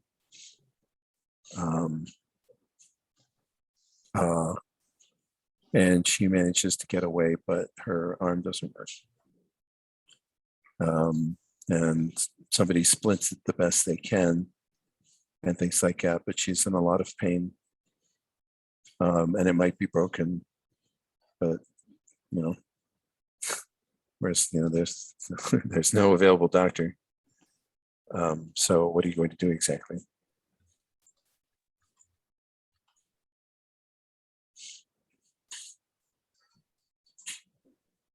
Okay, yeah, I think that's good setup to see what our dice say.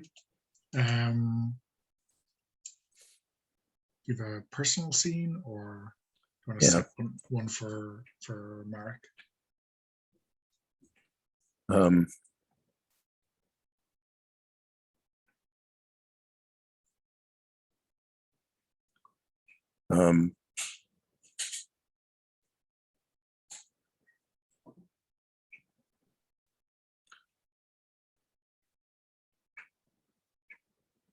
She's I think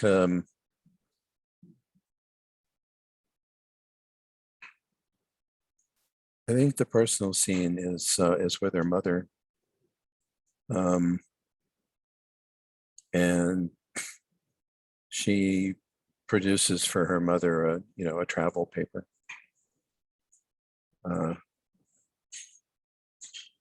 that's been stamped with the name filled in and such.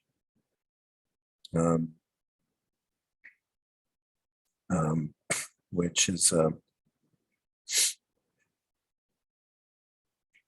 and she says, "Mama, you have to go."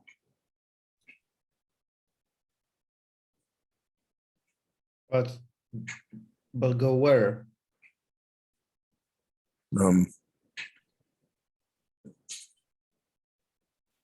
What is this? Rostov? Yeah. I mean, it doesn't matter if you get there, it will get you out of Warsaw. But why you're giving me only 3 papers? You're not going with us? No.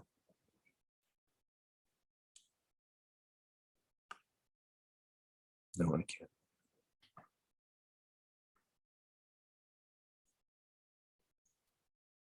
I have to see this through to the end. I cannot leave you. You must leave me, Mama.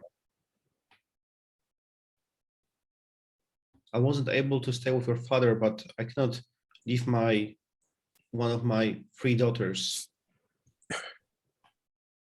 Whatever happens to me, Mama, you are the only one who can take care of Maria and Sophia. You have to go for their sake. There is nothing left here.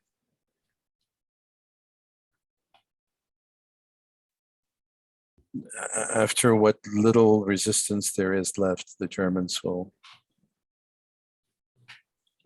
raise the city to the ground. The old city is gone, and you can see there's no food, there's no water. You cannot let the little ones starve, Mama. You must go out in the countryside. You'll be able to find something to eat, something you can do. You can work for someone, but if you stay here, there is only death. I can't bear that. I can't bear the thought that I might lose all of you.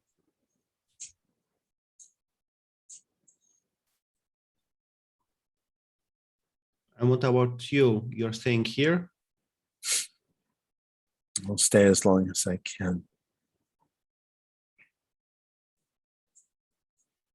We have to fight until we cannot fight anymore. Roll this die.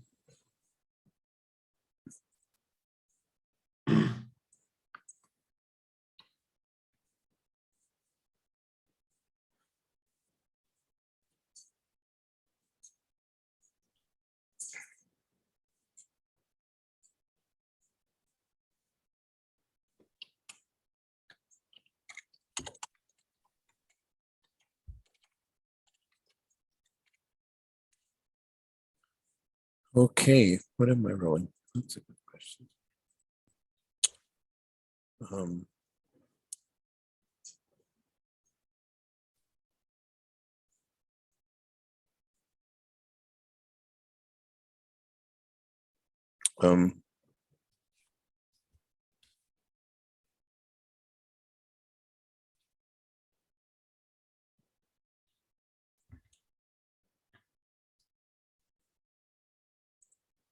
Um, I'll do leader. Roll to 10.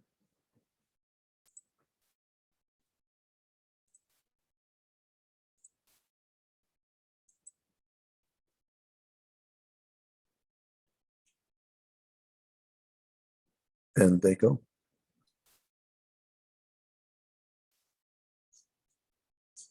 I think there is a lot of tears and unhappiness, but I prevail on my mother to take my two sisters and to leave while that is possible. And I see them go with their forged paper and knowing that I may not see them again, that I'm likely not going to see them for a long time, and I may never see them again. But I don't say anything. And once they are,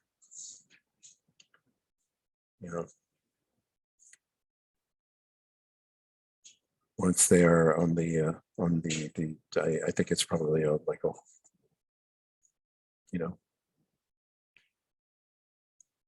some sort of, I don't know if there are any horses around, probably not horses anywhere. Not given the food situation. But once I see them with someone that I know who can take them to the train, then only then do I roll back in exhaustion, and the pain in my face shows through that I have been suppressing during this entire time, because my arm is hurting so bad that it's hard not to cry. I keep expecting it'll get better, but it's not.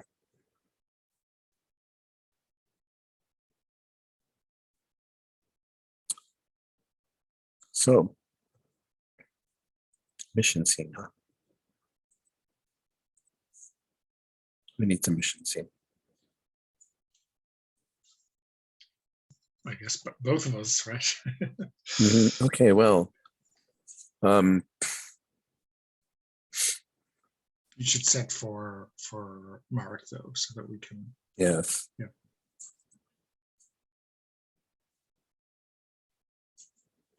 Marek, you are on. Where are you on the grid? I'm in the martyrdom. Oh, you're in martyrdom. Okay.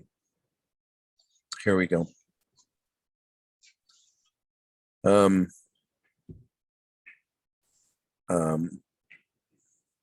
You are carrying some of these documents from one place to another, keeping your head down, trying to just be inconspicuous.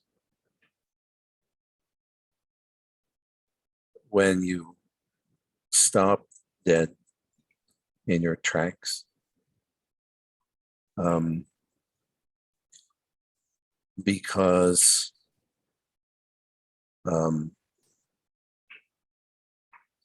there is a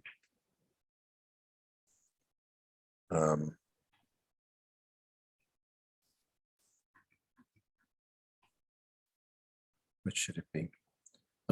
Is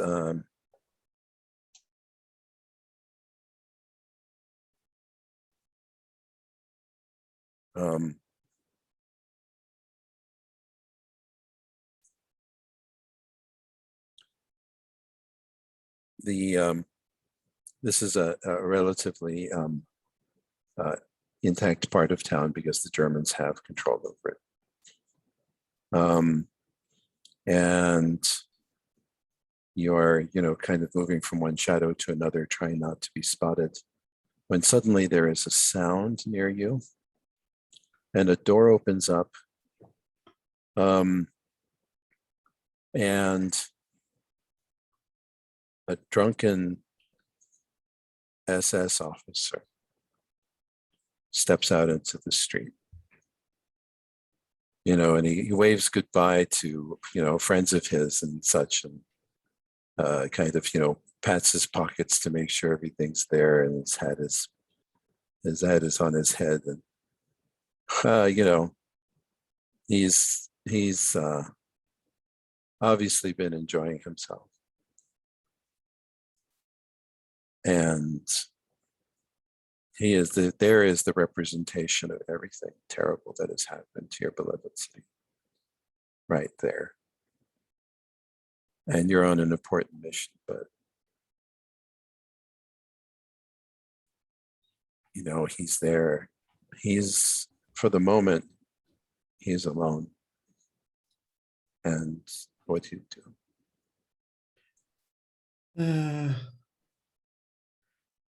Yeah, I think Marek is there with some other boys from the scouts, because just to make sure that we deliver these documents. And of course, there's no more guns or ammunition, so maybe we have like a pen or a brick, and that's all we have. Probably you have like a piece of rebar or something like that, or a lead pipe. You have some weapons scavenged from the rubble. Yeah, and Marek, without really much thinking, he even like shouts, and he shouts like, "For Poland!" And he just like charges this officer with this like piece of rebar he has. This SSS officer probably like starts to run, and there's like a little bit of us running behind him. And unfortunately, he knew where to run. We didn't know where he was leading us. So out from behind the corner comes like two German troops, and they like opened fire at our little group that was running at them. That is running at them. Well, we don't have guns. They do.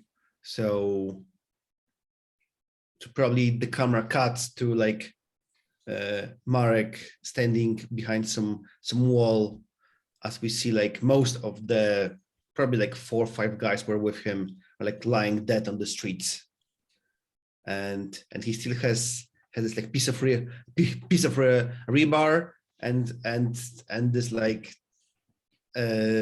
white pieces of paper. We need to print these documents, and Marek sees like that he can go through the building to go around the soldiers and surprise them,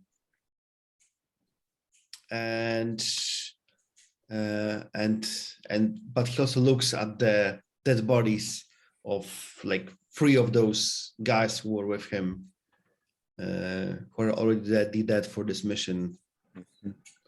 And yeah, No, if I can add a sure. sad little note, you look in the satchel and you see that some of the papers have bullet holes in them. You know, Yes, which of course both spoils them, but also tells you how close you came to dying. yes. Well, I'm throwing a D12 there. That was the total failure of this Yes. this piece of mission. All right. Okay, I don't have yet idea for the personal scene, but can you tell me, don't know, because one thing I didn't get is why do we need the forged papers? Are the Germans still like have checkpoints, or are these forged papers to get through the deeper into the German territory, or are these papers to go toward the Russians? Because I'm not sure how to frame your scene. Yeah, I mean, I didn't exactly say, so we can leave it open. But of course, if we have, I was imagining the Germans had checkpoints to get out of the city. or to get past the front lines, or, Yeah, and this is trying to just get out into the Polish countryside, just get out of the war zone, effectively. The Germans are trying to corral, the resistance fighters and keep anyone from escaping, and so anyone leaving has to prove that they're not a resistance fighter or weren't trying to help the resistance, and of course they suspect everyone. Okay. Yeah, so Alicia, also called Zeta, which we never used. I think we see you going with a group of civilians for whom you have the papers. Unfortunately, you probably know that some of those papers have bullet holes in them. Weird for paper to have bullet holes in them, and the situation is that none of those civilians with whom you are there, like families, some elderly people, none of them speaks German, and I think you are the only person out there with this group of refugees who speak German and who can get those people to cross the border somehow. yeah. So maybe we have a couple of ideas for things that might work. And one is to just teach them a couple, like one single phrase that might help them to get out of the situation. But I think the other thing which is going to help us is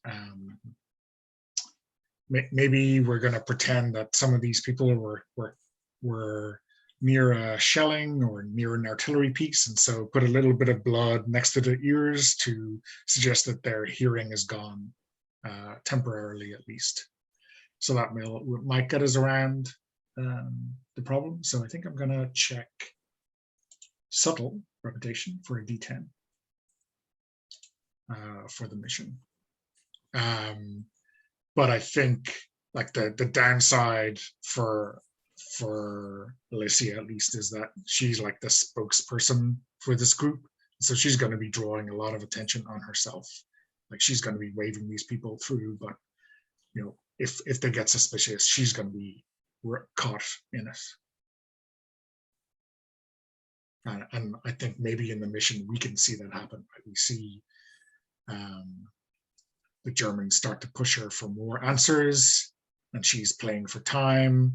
And then I think their suspicions overcome their kind of acceptance of the story, and like the refugees have all gotten through, but she's grabbed by the German sentry for closer attention.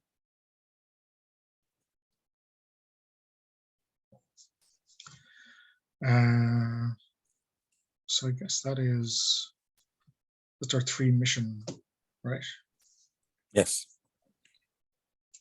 So you have a D10, a D12, and a D8. D8.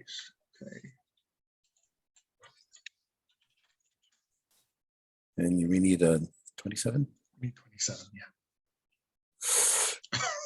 Wow. That's not a 27. It's not 27.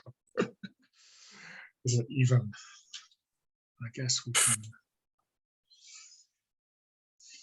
we can burn some of our symbols.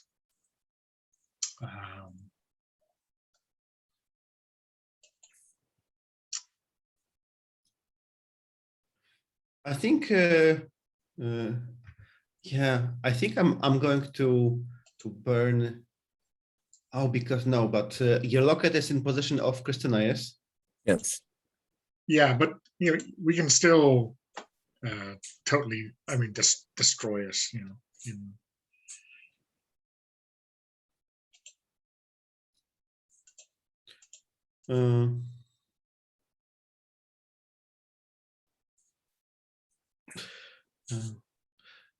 I think to be equal, I'm not sure how to narrate it where this book, I think I'm going to threaten Christina's book, but feel free to narrate it how, because I don't have an idea how in your scenes this book could be threatened. So feel free to narrate it. I think I'm going to threaten your book to reroll this one.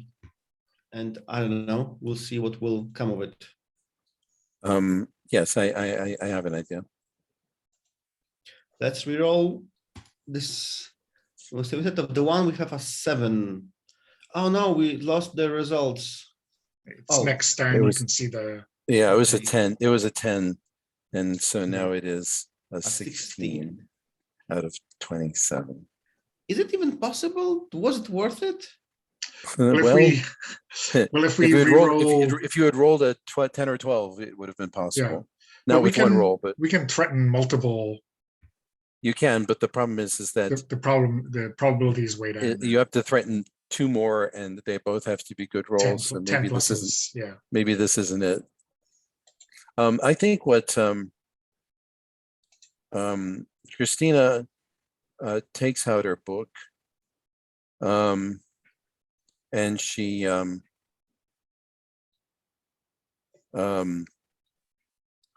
writes in it on the date, and she said, "Today, Mama and Maria and Sophia left, and left Warsaw, and I don't know if I will ever see them again." And as she's writing this, there is a drop of a red stain appears on the book. And she pushes the book aside and grabs her nose, where she's just had a nosebleed and blood came out on some book. And her entry stops right there because it's such an unnerving, bad omen.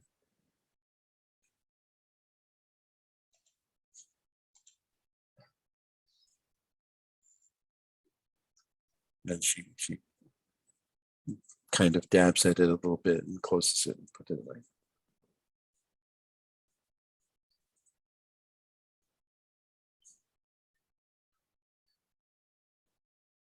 So I don't know, is it, do we want to push the odds to see whether we can? I think we have to leave it lying. Okay.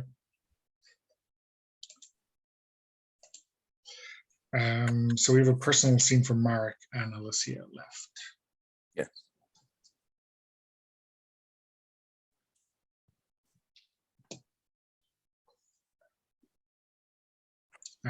Do you have an idea, Pavel, or do you want me to go first?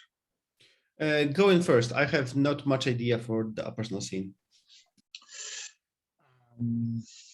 Yeah, so I think we see a kind of bloody and battered Alicia wandering through the streets, and she has got a single Parabellum 9mm round that she has either kept or found somewhere. And she is trying to beg, borrow, or steal a Luger pistol to go with it. There's not much you can do with a single round of ammunition for a pistol, but she has something in mind.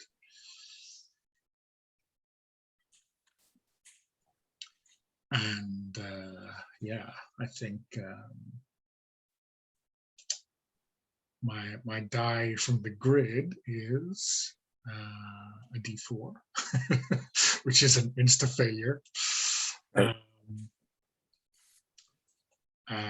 And seeing as we've lost the mission, the only thing that winning this mission will get me is a return to E1.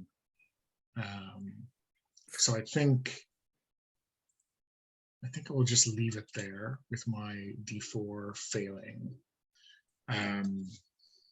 Unless someone wants to add something extra, but we see her obviously not finding anything and just being any German, I think, who pays much attention to her is likely to just like shove her away or ignore her. I think she's in the proper part of town to not be shot on sight, but she is kind of wandering, dazed and confused.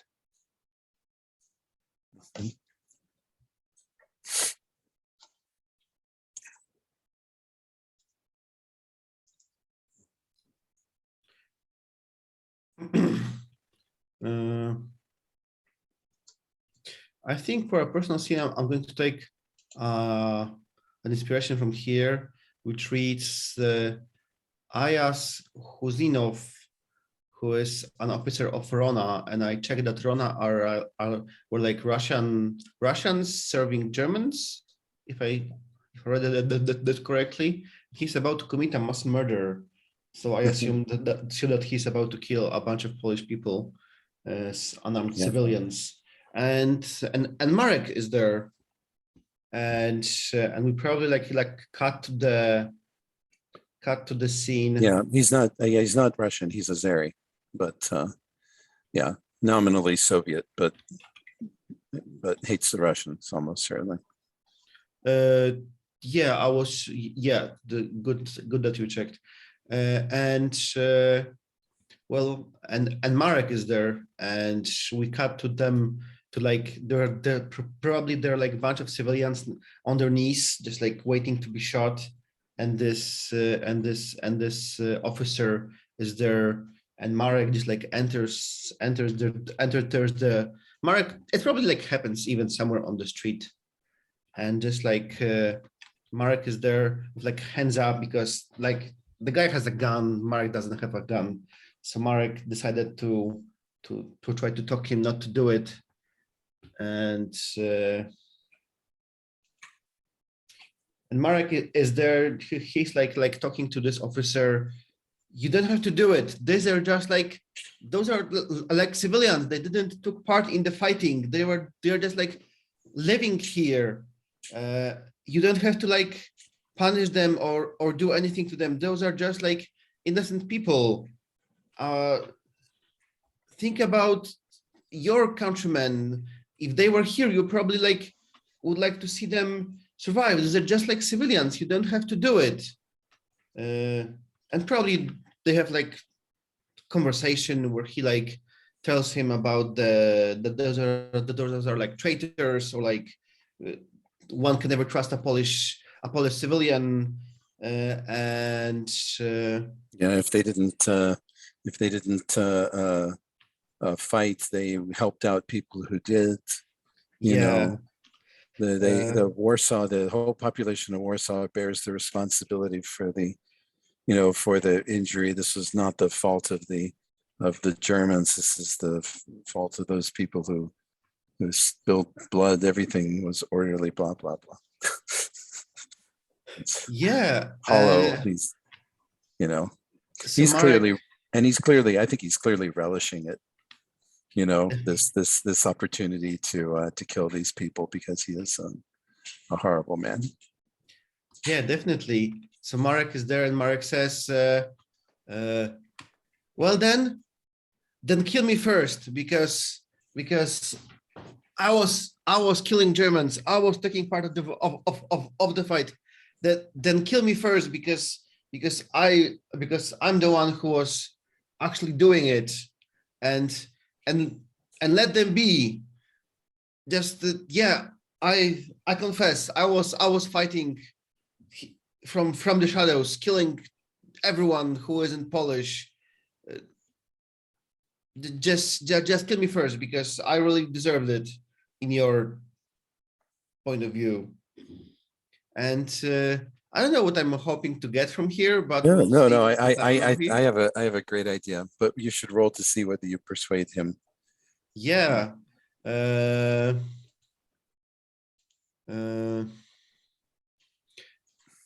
think careful somehow applies, because maybe we see that what Marek is actually really trying to do is Marek is trying to like get his attention on him, so that one of the men which he like recognizes served with his brother can like approach him from behind and like knock him out. So this is actually a very carefully planned by Marek, that to draw the soldier attention. We'll see. So I'm rolling a D10. D10. It's a 5, but since this is the last moment to do it, I think I'm going to destroy my own symbol, and I think that the way the symbol is destroyed is that this this guy, whose name is Ayaz, approaches Marek and like searches his jacket, and he like finds this photo, and Tears it up in front of him. yeah, and like takes out the lighter and just like says, oh, I'm going to do it, but first I want you to see everything you love burned. So I'm going to reroll it as a D12.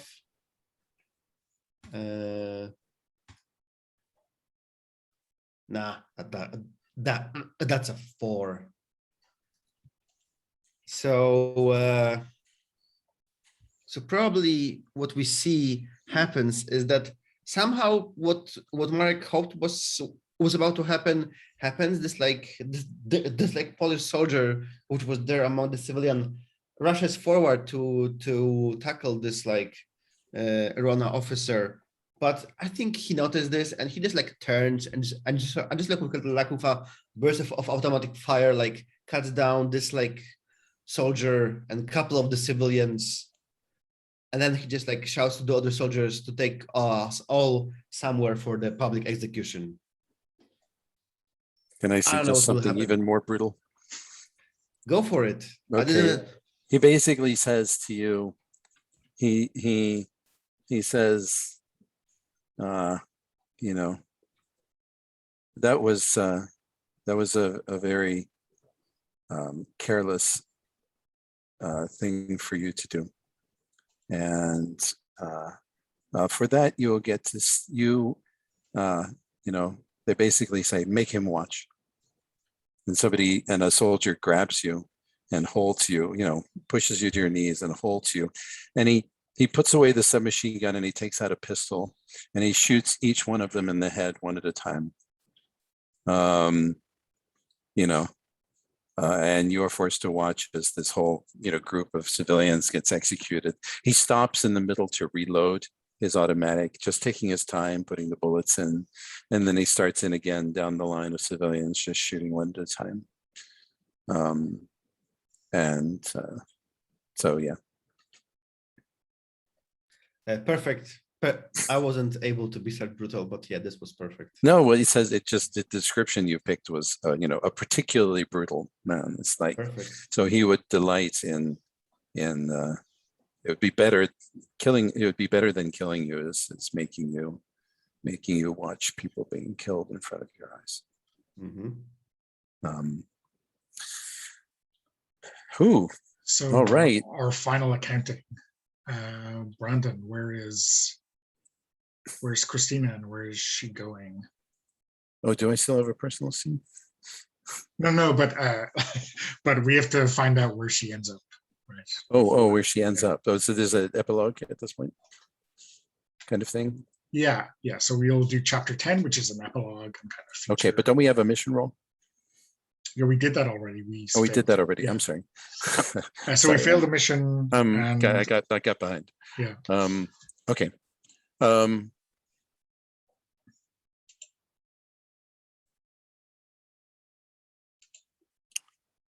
Wow.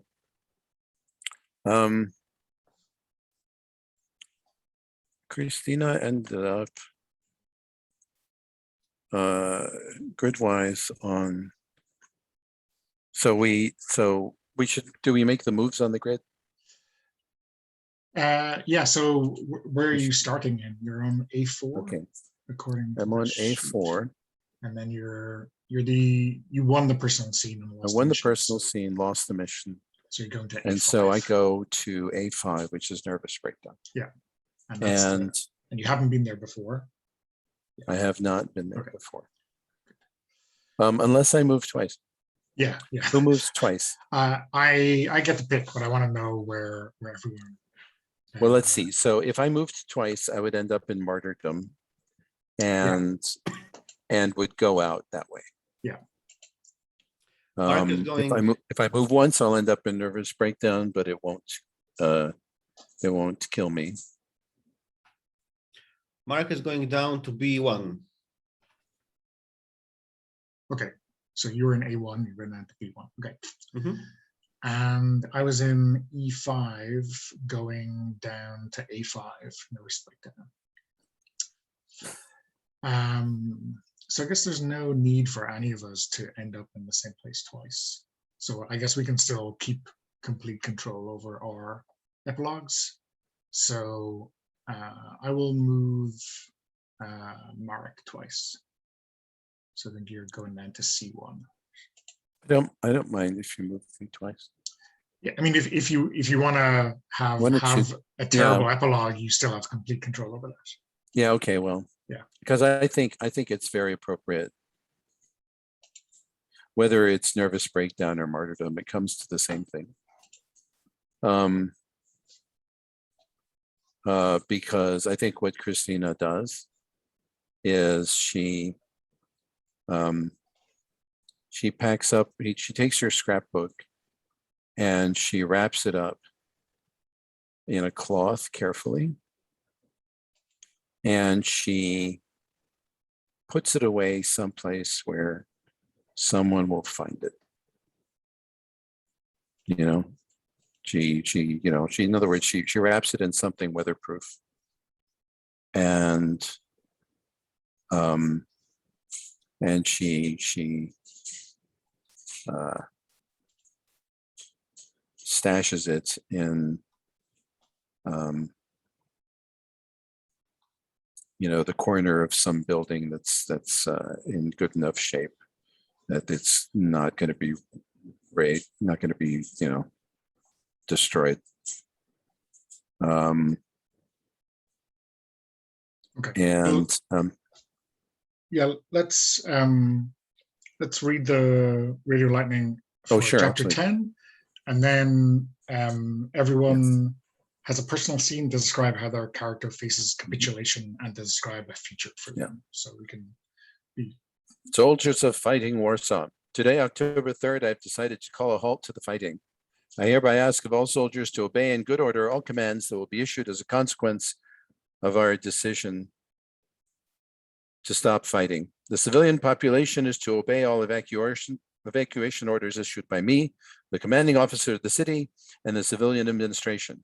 With faith in the final victory of our just cause, believing in our beloved, great, and happy country, we will continue to be the soldiers and citizens of free Poland, pledging allegiance to the flag of the Republic. Signed, Bor, Commander-in-Chief, Home Army.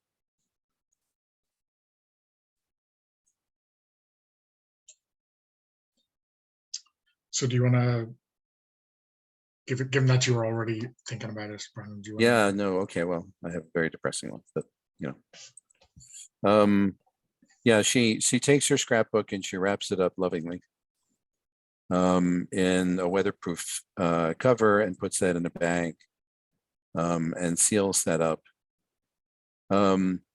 And she writes on the outside her mother's name and sister's name and their address that they used to have.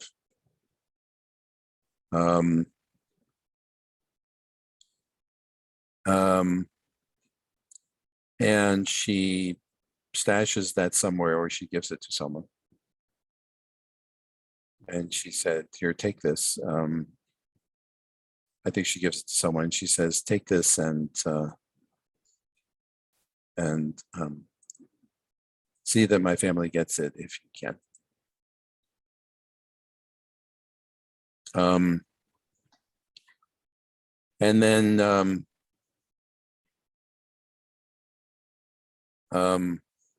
she joins a line of civilians that are going through, you know, processing at some German facility in order to get, you know, a tiny bit of bread and soup and kind of thing like that, and that are, you know, they're being interrogated, you know, for any information that they have, and so on and so forth. And she adopts the same sort of hunched and defeated posture that everybody in the line has. But when she is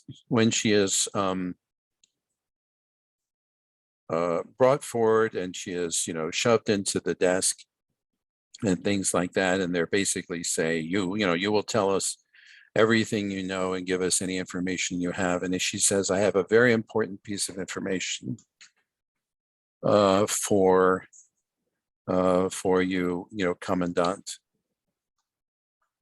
It's a piece of information that you do not know and which will have a very great impact on the future of your career. And she pulls out the grenade that she got from Marek, and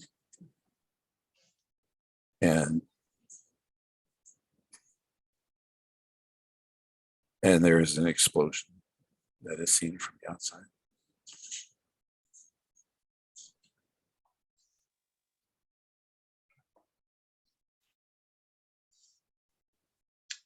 Pavel, do you have one for Marek, or will I go next? Yeah, I think we see from the point of view of truck that is driving away from the city, like maybe like leaving from the last of the demolished buildings, and we see that Marek is on a truck, of course tied down so that he cannot like escape or fight or anything, and he's being taken and he's being taken away from the city that he loves so much, and he can now see the destruction and how much buildings are demolished, that there is like almost like a flat ground in some of the districts. And yeah, I'm not sure if this is canonically correct. Maybe all of the soldiers were executed, but I envision that he and some of the other people on the truck are being taken, not to the concentration camps, because I don't think there's need for them. They are basically taken somewhere to work till they die for the Third Reich.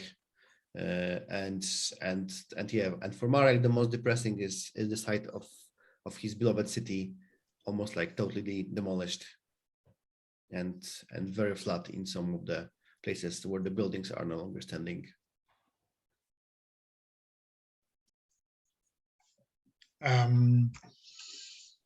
I think for Alicia, we gonna see her collapsed under a bridge, maybe under a rail bridge or something further west, and just collapsed from exhaustion. And then, you know, maybe a couple of days later, as she begins to stir, she attracts the attention of looters, and I think maybe she got back a locket from Christina earlier, but you know, they are turning over her body to to take everything that's still worthwhile, and then just left to die of exposure in the kind of cold October as winter draws in.